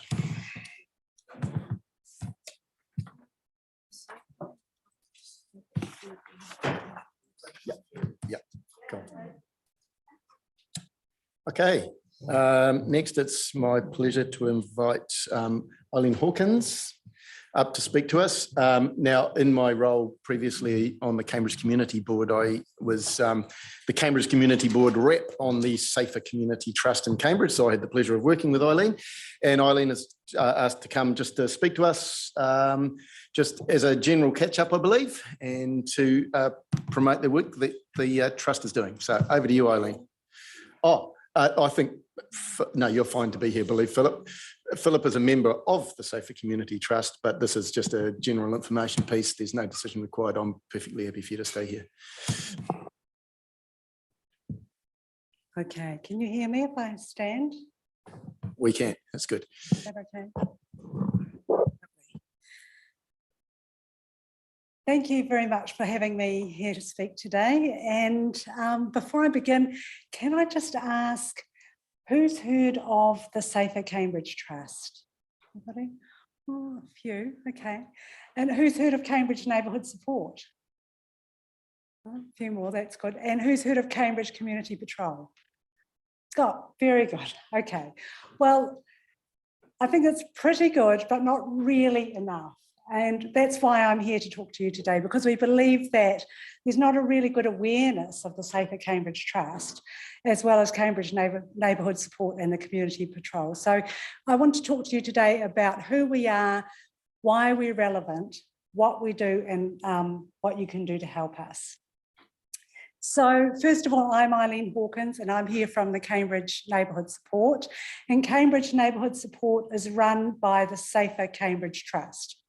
And the Safer Cambridge Trust has a whole lot of representatives in Cambridge. Obviously, we have a local prominent lawyer, Jocelyn Cooney, who was the coroner. We have Ian Hughes, who is our chair. He represents education. We have Deb Han from the police. We have Kelly Bouzaid, who is the chair of our Chamber of Commerce. We have a farming representative. So we're trying to be as representative as we can as a trust of the Cambridge community. And Cambridge Neighbourhood Support has 3 objectives. So the first being connection. And connection, we believe, underlies everything we do, and I'll tell you why soon. Then we have safety as our second, and we have resilience as our third. Excuse me. Now, a safe and a connected community will often lead to resilience, but more about that later. Then we have our community patrol. Now, apparently our community patrol is one of the most active community patrols in New Zealand. They're out almost every night until the wee hours of the morning. And they've got really strong connections with the police. So they're talking with them on a daily basis. And they do everything from interrupt drug transactions to securing commercial premises to finding suspicious people and cars for the police. And to preventing suicides off our high-level bridge, unfortunately.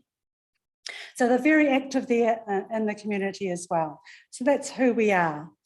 And why are we relevant? Well, we have done the research, and I'm just going to read a bit of research to you because I think this is really significant actually in what we do, because the longest running study, Harvard study, shows that people who are more isolated than they want to be from others find that they are less happy, their health declines earlier in midlife, and their brain functioning actually declines sooner, and they live shorter lives than people who are well connected, which means that people who are well connected actually have longer life with a functioning brain, and they live longer.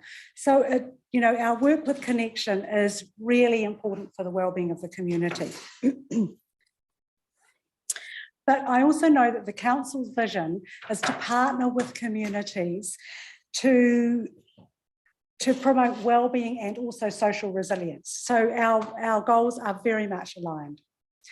And also, extra to that, every time we do our strategic planning, which is once a year, we talk about what our community wants. And in order to know that, we run a community survey of our members. And we ask our community, what do you want us to focus on this year, given our three main objectives? And this year, the community has said to us, emergency preparedness is at the top priority for us. So they've said that's the top priority, yet they've told us that only 10% of our neighbourhood communities feel very prepared to cope in an emergency. So top priority, but not very well prepared. So how have we responded? Well, this year we've got three very good campaigns going on. The first is our Capable Community campaign, which some of you may have heard about, where we're getting neighbourhoods together to plan. We're asking single households to put forward the kind of skills and equipments that they have in their household, which could be used in an emergency. We're also asking people to note whether they are vulnerable and they may need help in case of an evacuation. And this is all put together in this plan, which may be on the fridge or in their grab and go bag or something like that. And then in case of an emergency, they can look and see, I can go to number 9 for first aid treatment. I see number 16 has medical supplies. Over the page here, we've got people who have an independent water supply, people who have a generator, people who have an off-grid toilet, et cetera, et cetera, et cetera. So it's a great plan to raise resilience of the neighbourhood. And it's a great plan as it is, but also what happens after people make this plan is that they talk to one another, they form those all needed connections, and that leads to not only connectedness, but also resilience in the community. And I tell you, people love this. You know, they're thanking us for this all the time, and they're really engaging well with it. So we're really happy with that.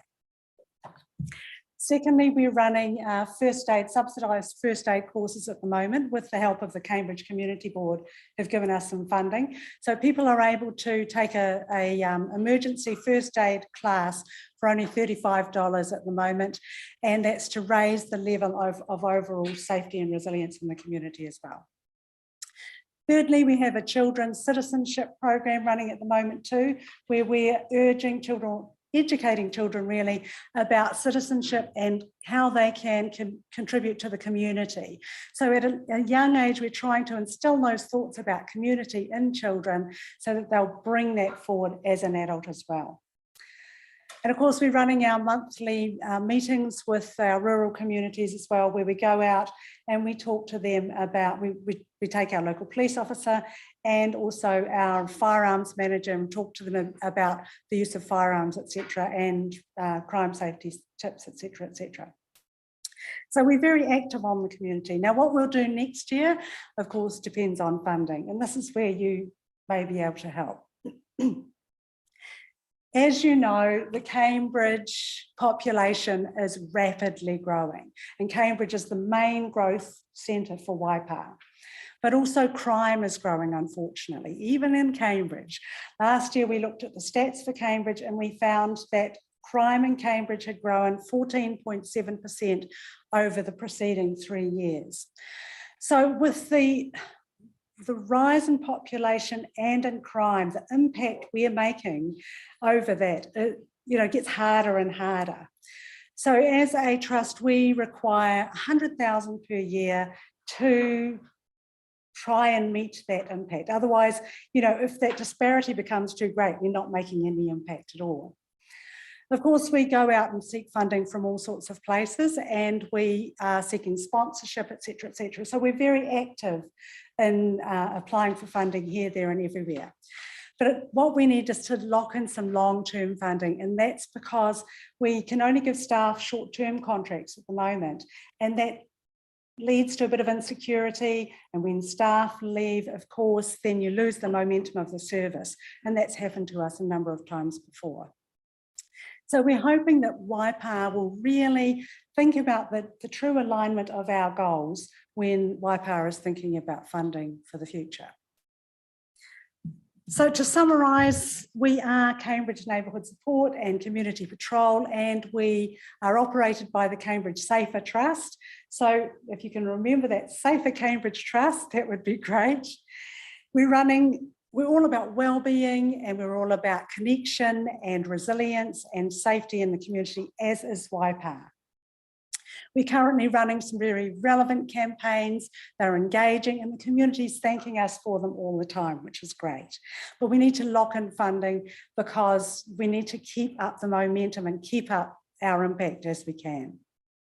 Now, I know that Waipa's vision, as I said, is to really partner with community organisations in order to raise the wellbeing and the social resilience of the community. So what I'm asking you is to really consider how you can truly partner with us and show that partnership in action when you're considering your long-term funding. So that's all from me. Thanks, Eileen. Any I think I got questions? your name wrong at the beginning. So it's Safer Cambridge Trust. Yes, we're calling it Safer Cambridge Trust now, and that's because our legal name is Cambridge Safer Community Charitable Trust. And who can remember that? Yeah, so we're calling ourselves basically Safer Cambridge now. Okay, cool. Right, questions, Del-Marie and then Roger. Tēnā koe. Thank you for your presentation to us today. I've just got a couple of questions. Who are your mana whenua connections on your trust, or do you have any? Well, we have Kelly, but we are Kelly Bouzade.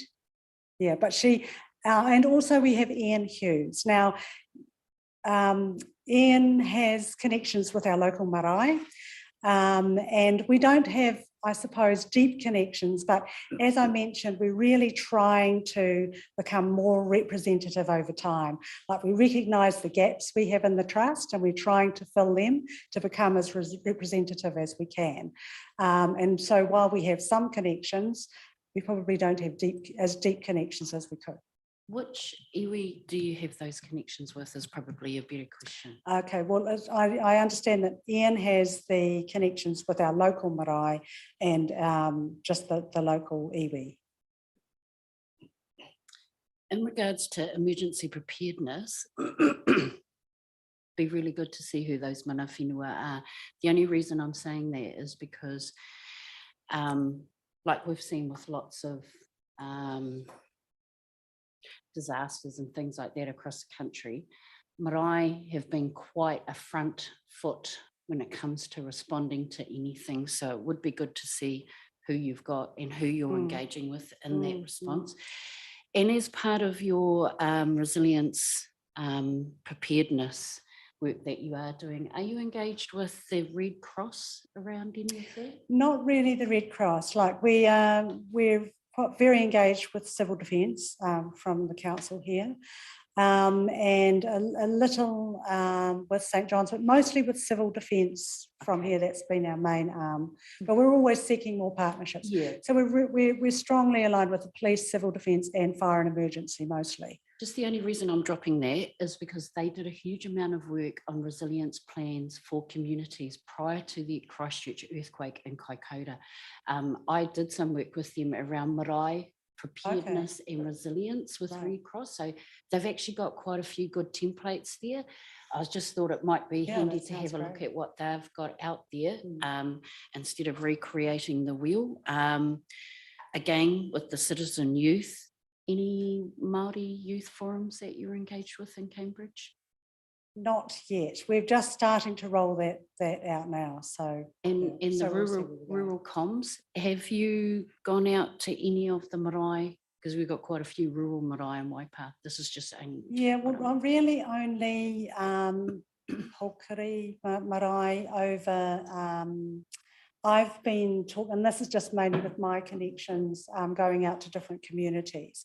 So there's a marae in Mangatautari, and there's also a little health COVID hub there. There's a papakainga nearby. So I've started to talk to them about this about connection in their area. They had a little bit of trouble when they were establishing their papakainga, and also about, how we could do some more work in this area. But we're spread very thinly, so what I do really is I go out to different communities and I talk to people and try to encourage them and get them on board. And then they become, the people who are taking the message forward. So, we've got the potential for exponential growth if I can do that well. And so these are, some of the connections that I'm trying to make over in that area. Awesome. Thank you. Roger. Yes, thank you, Mr. Chair. I'm very aware of what you do, obviously having been on the community board going back in a further, how many years now? But you do a wonderful job. Thank you. And there is quite demonstrably a need for the level of service that you bring to our community. I don't think there's any doubt in that. But I understand that you apply to the community board for funding, and that has to be an annual application for funds, and it's not automatic. Yes. And I'm just wondering whether now, in terms of the public good and the community benefit that comes from it, that now is the time for us to consider perhaps making this an allocation within targeted rates, that we have an amount within targeted rate that obviously depends, it's generated by the number of ratepayers that we have in Cambridge. So as the community grows, hence the rating income grows, and we fund the services and the support of an organisation that has so much good. It also means that if it is a targeted rate, and hence included each year, then there's a sustainability factor of the services, because they no longer have to apply on an annual basis. It's something that they can manage and count on each year to support their services going forward. So I'm wondering if that's, now is the time that, especially with the increase in crime, that we should maybe look at a targeted rate. And I'd be interested in Ken's comments on that. Just to clarify, Eileen, correct me if I'm wrong here, I think that in the LTP, the Safer Trust has been getting $30,000 a year. The application to the Cambridge Community Board has been for other things, like, for example, you referenced the first aid training, and that's been the situation for some time. I think over the last 3 years, we've had 30,000 per year in the annual plan as part of the annual plan. Oh, sorry, 20,000 per year as part of the annual plan budget. But we've been approaching the community board, yes, for other projects like first aid. Yeah. That's still a fixed dollar amount. That's in the right. annual plan. And that's finished now. I understand that we've had our last payment. It was over 3 years. Yeah. Keen to comment on this. Yeah, so look, so through the chair, so Councillor Gordon, are you suggesting a specific targeted rate to go to Safer Cambridge? Is that what you're suggesting? So a little bit like our hall rates, etc., that we've got established throughout the district. Yeah, yeah. So look, I mean that is something that would have to be considered as as part of the LTP formulation. It's it's something we wouldn't do particularly lightly. I mean we have just heard that there has been support provided for Safer Cambridge, and that has been a block amount of money. That would have come from a more general funding source than a specific targeted rate. It is something that that if there was a consensus around the table, we could investigate. But look, we don't really have any other model. The support that we provide to organisations such as this, generally comes from a more general rating source rather than a specific targeted rate. Claire. Yeah, just on that, Ken, is there a reason why you prefer a more general source? Like, does it give you more freedom, or is it's I suppose a better fit for the community, or like what's your preference to avoid the targeted rate, I guess?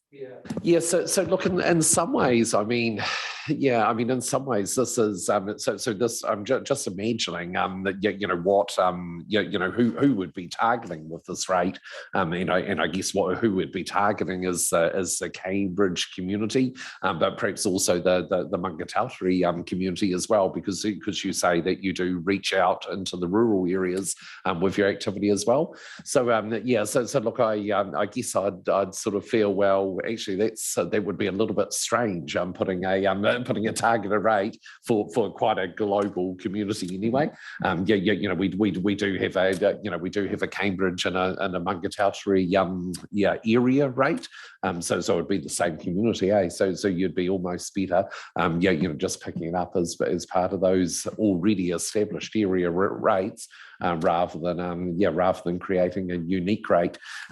Generally, our targeted rates are targeted at much more specific, subsets of a community than the community at broad. Okay, we can continue that in LTP deliberations, I'd suggest, rather than litigate that here. Mike, to you, then we'll wrap it up. Yeah, through the chair. Thanks, Eileen, for your presentation. Just on that though, and it is an LTP thing, but my recollection is that $20,000 grant is pretty historic in terms of $20,000. It's been around for quite a few years now. So I guess that's something, Safer Community, Cambridge Safer Community could advocate for an amount that they see fit for purpose, in terms of inflation and all the rest of it. And maybe go back and see when we started giving that $20,000, and sort of work CPI or something, because if you don't ask, you're probably not going to get. So have a crack and see how you go. But my suggestion would be fix it to something. And if the $20,000 has been historic for the last 4 or 5 years, then it might seem fair and reasonable that be increased. Okay, let's wrap it up there. Thank you, Eileen, for your presentation. You've sown the seed there nicely.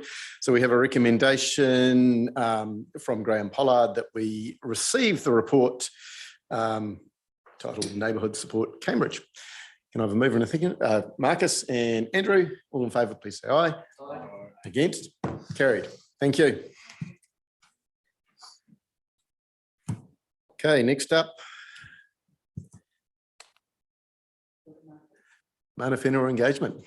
Just want to acknowledge how rough Marcus is looking. I deliberately didn't do that. I thought about it. I'm thought, taking no. my inspiration from Philip this morning.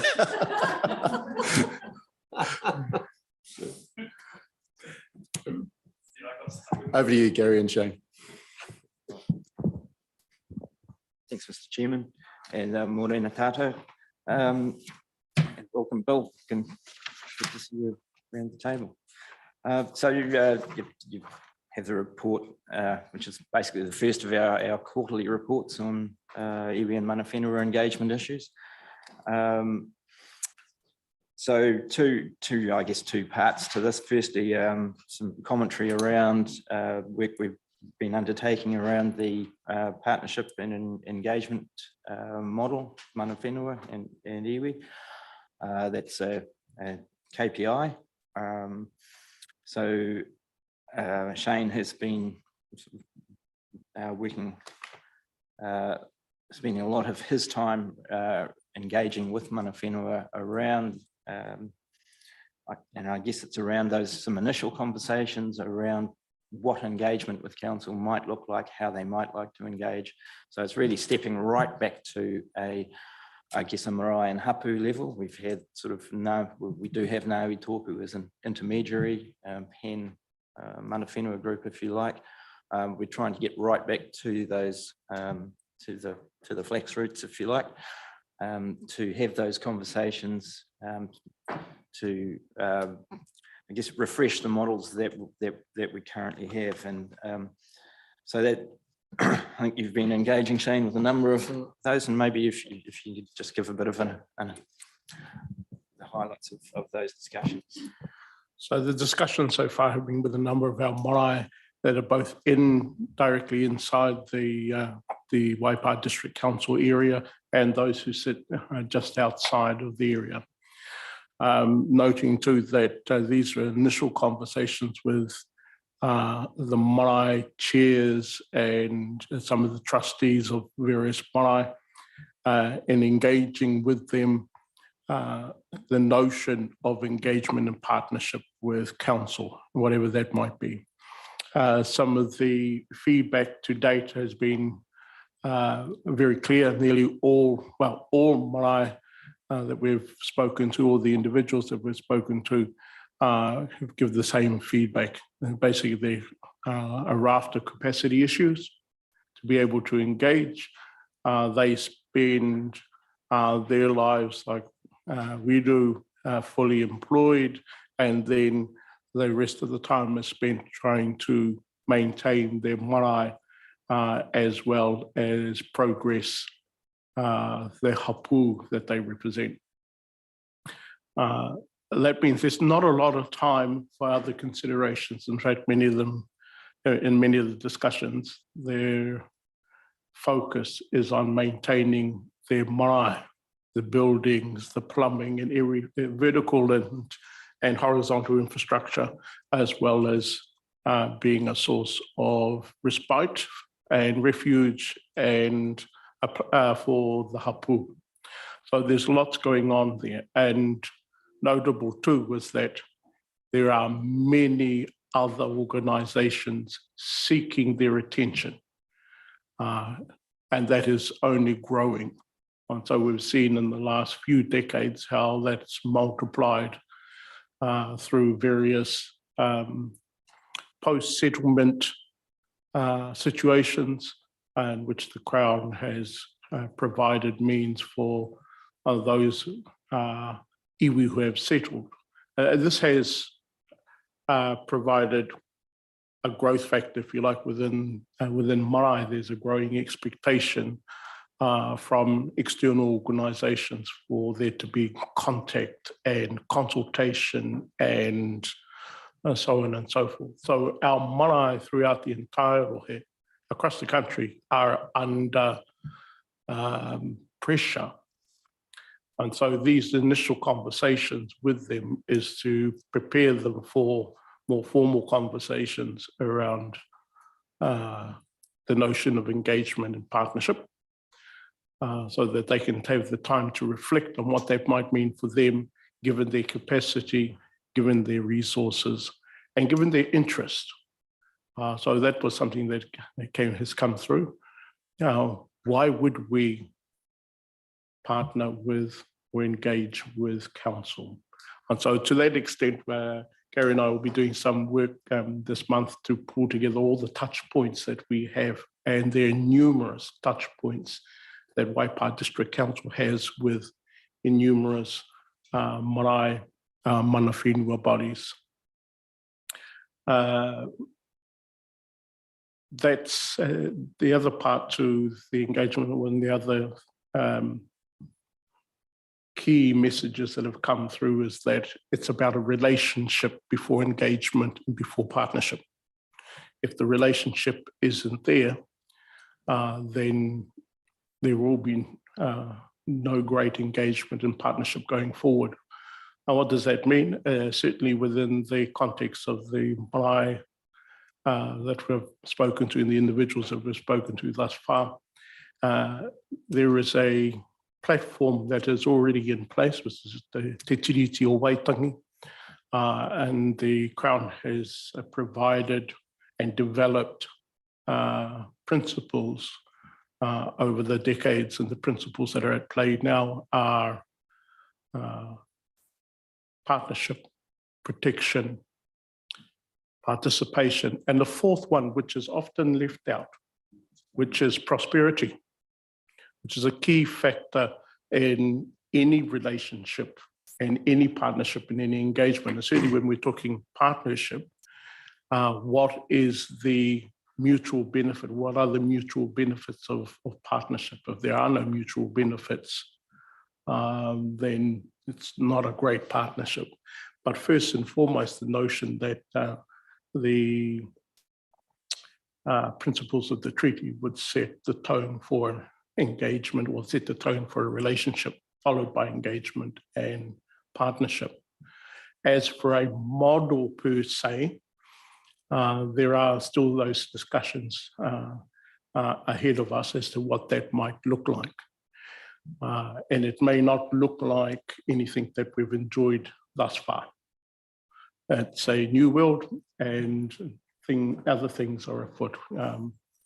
All of the pressures of the world are being felt by marae as well, the rising cost of living, et cetera, et cetera. So all of these things will have an influence of what it is that we could possibly do going forward. The timeframes for this are certainly not the timeframes of council, but we have to give mana whenua their time to make their considerations and their thinking. They don't work to our timeframes. Yeah, that's about all I can report on at the moment. Summary. Good, Shane. Bill. Kia ora koutou. Kia ora koro. Kia ora tamako. And the traveller from his hikoi, Gary. Welcome back to Aotearoa. So I'm pleased about that. Thanks, Shane. I had and Gary for bringing this report to council. It was great reading it, and you've already picked up on one of the questions I had, which was about prosperity and the mutual existence of that in terms of the treaty principles. So thanks for picking that up. If I might just raise the question of apakura, because when we get to marae-based protocols, of course, in our rohi, we don't have any marae. We have marae that are in Waipa District. We've got Purikiriki, but it's not in our rohi. It's not in apakura's rohi. So, you know, that is one of the drawbacks for us. A lot of after Rangiolfia, a lot of our marae had roads and redouts put all over what were our traditional significant sites. So I just wanted to come back to that and acknowledge from the earlier discussion Roger's point about the map at the back of us here, which lists a whole lot of marae that no longer exist, and that as Apakura go forward with their strategic planning, we hope to bring back. So I just wanted to put that there. The next question that I had was what is the present state of ICC of the iwi Consultative Committee? Because I was a member of that, and I'm not sure as a member of it what its present status is. And you talked about refreshing the models, but have we already chucked one thing out while we await another? Is I guess the question I've got and would like to have answered.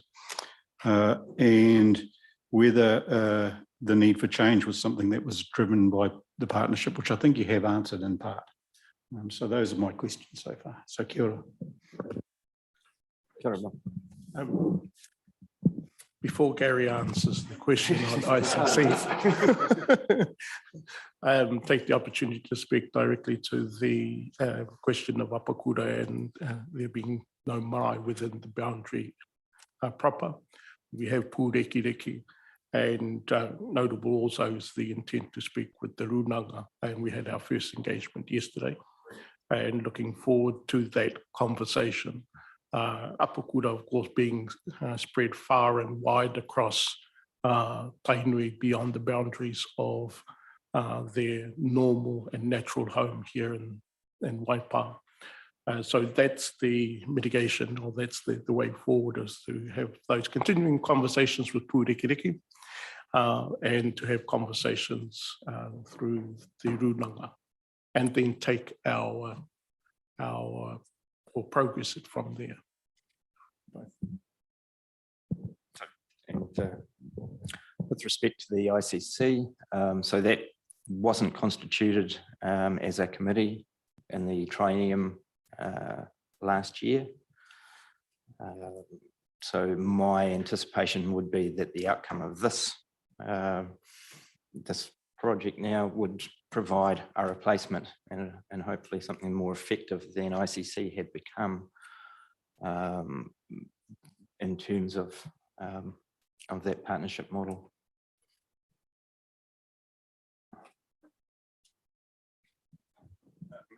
Yeah, you know, I raised the question about, you know, how we're consulting right now without, you know, okay, it might not have been as effective as, you know, I don't know what evaluation was done on its effectiveness anyway.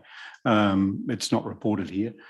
So, yeah, so that's the question. But I also probably picking up on what Shane raised, which is that we did have a consultative meeting yesterday, a wānanga with Ngāti Kairo and Apakura Hinatu, the two Runanga, because Ngāti Kairo is represented by a Runanga. And so we did have a session yesterday looking at this particular matter. So sorry, Shane, I should have acknowledged that and said how great that was. But I still have a question about ICC and how it was that it ceased to be a partnership committee going forward. Well, this refresh is occurring.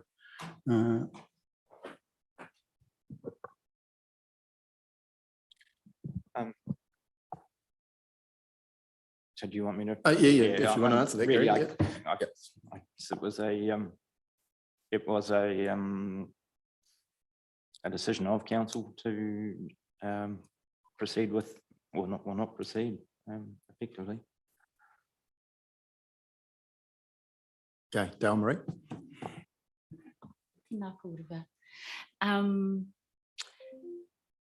I've just probably got an internal question for us to ask. What resourcing is going towards helping you put this together? Because I just want to make comment around, I've actually asked Gary D for a budget to look at complementing Shane. My own desires when I got in here was and I've expressed it to Shane before, around calling a full iwi hui with our other iwi representative groups, which would include Ngāiwi Tōpū, Maniapoto ki Taraki, and all those groups that council has engaged with over 30 years, and bringing them to my centre of the universe, Parawera, to have that discussion and support Shane with how he started. Because for many of you, I'm not sure you realise, the Crown actually clustered us into iwi. We actually don't like to be iwi. We like to be hapu and marae based, and that's where we do a lot of it. We focus our functions from. So I know I've been to Gary to ask to look at just even looking after me around feeding the people that will come, because the people that will come, I will not have the budget to do that when I'm seeking the outcomes for my my hat here at council. So yeah, just going back and just making sure that these two guys have the right resourcing when they go out to engage with our whānau. There's nothing worse than us going out as council, wanting things from iwi, and we don't even take a packet of biscuits or anything. So that just sits in the back of my head. So tēnā tātou. Point of clarification on that, if I can, and of representatives here. You've just said that as Māori, you prefer to be hapu and marae based. So why the introduction, well, it's not introduction, but why the establishment and relevance of a runanga, which seems to be working contrary to that concept of being based on marae and hapu? We don't have a choice. We don't have a choice because the Crown makes us engage that way. So it's for certain Crown relationship work, we have to stay as iwi. But when we talk, and okay, so I'll put it like this, Roger. I want to call a hui because now we have Te Nehe Nehe Nui. Te Nehe Nehe Nui is the new body that drops out of the Ngāti Maniapoto Trust Board that used to exist. Now that they have settled, they become Te Nehe Nehe Nui. The other board has gone. This board here now represents groups that are now in their clusters of whare. Those whare are made up of those hapu and those marae that will talk and do the functions, while this board here, and Shane will correct me if I'm wrong, deals with the Crown functions. But individually in here are like the groups that we have closer in Waipa who deal with going out with the consents and all of that kind of stuff. But what I'm saying to you is prior to the Crown doing settlements, and we've always enjoyed being at a hapu marae level, but we know we still have to operate as iwi because that's how the government makes things for us and how we have to engage like that. But Shane, please correct me if I'm wrong. That's a good summary of the facts. Okay, can we go to Claire then, Luke? Yeah, thanks. So yeah, I've just got some questions really, because this is a big area. I'm not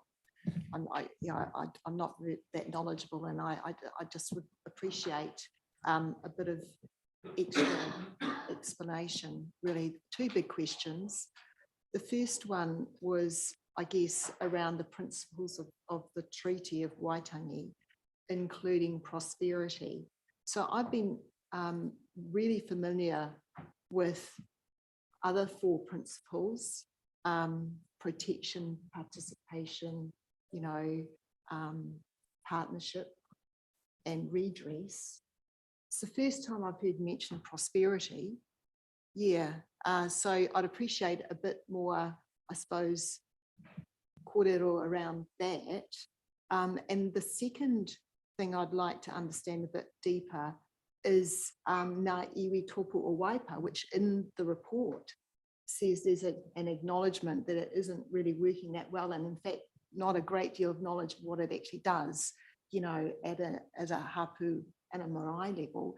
And yet that seemed to me to be the hapu and marae body that would be able to give input to council. That seemed to be, the ideal, I suppose, approach that recognised that that's how Māori in this area like to work. So that was set up, and yet it seems like that even that isn't functioning as it should. So yeah, those two big questions for me. Yeah, I'm just going to say, can I say one thing?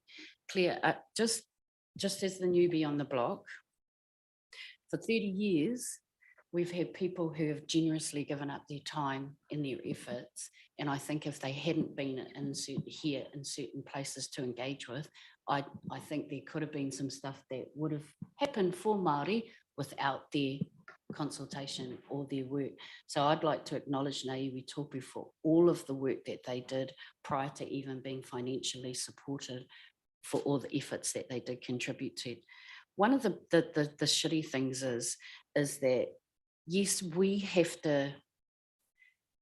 as Māori, because we were made to do it we're made to do it this way. Now settlements have, what's really good for Waipa is we're all settled. All the iwi that sit in the Waipa boundaries have settled. So every now and again, well, most of them have settled. Sorry, Bill. Trying to just make an example here of how we get clustered into this process. And while we're in the middle of the process, we're having to still deal with all this other business with this entity while we're dealing with our own entity. And then we have to dissolve that, create the new identity. While all of that's going on, we're still doing the business with council and all the other entities. So I know it must be frustrating for the council side and entities when they want to engage with us, but I kind of look at my auntie Gayleen and people like Bill and them that have been engaged here for 30 years, never ever had any respect around decision making, have been continuously asked to contribute and give and give. And yet there's been no patience for us around how we have to then recalibrate ourselves within our own clusters that meet the regulations or the darn things that central and local government expect of us all the time. So I know it could be frustrating for you guys, but it's just as frustrating for us when we're responding as much as we can, a lot voluntary because we're not on the clock. But I think some of these things, like I'm going to take it back to the water reforms. I think if we were involved over the last 100 years with how we looked after the water better, I don't think it would be the way that it is now. But we can go on forever about that. Kia ora tātou. Okay, I think we're going to have to wrap this up, which is the wrong word. Is reporting cadence on this quarterly, did you say, Gary?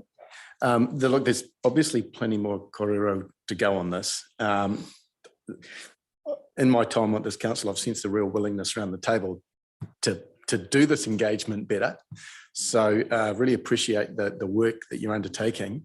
And in terms of the way forward, I think in future, like this is almost something that could be workshopped with SPMP.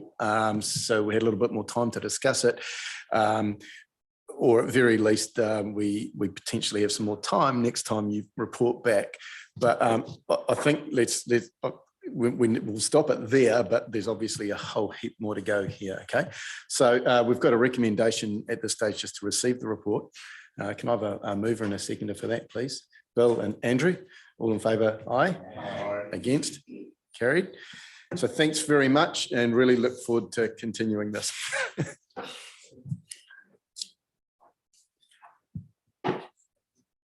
Okay.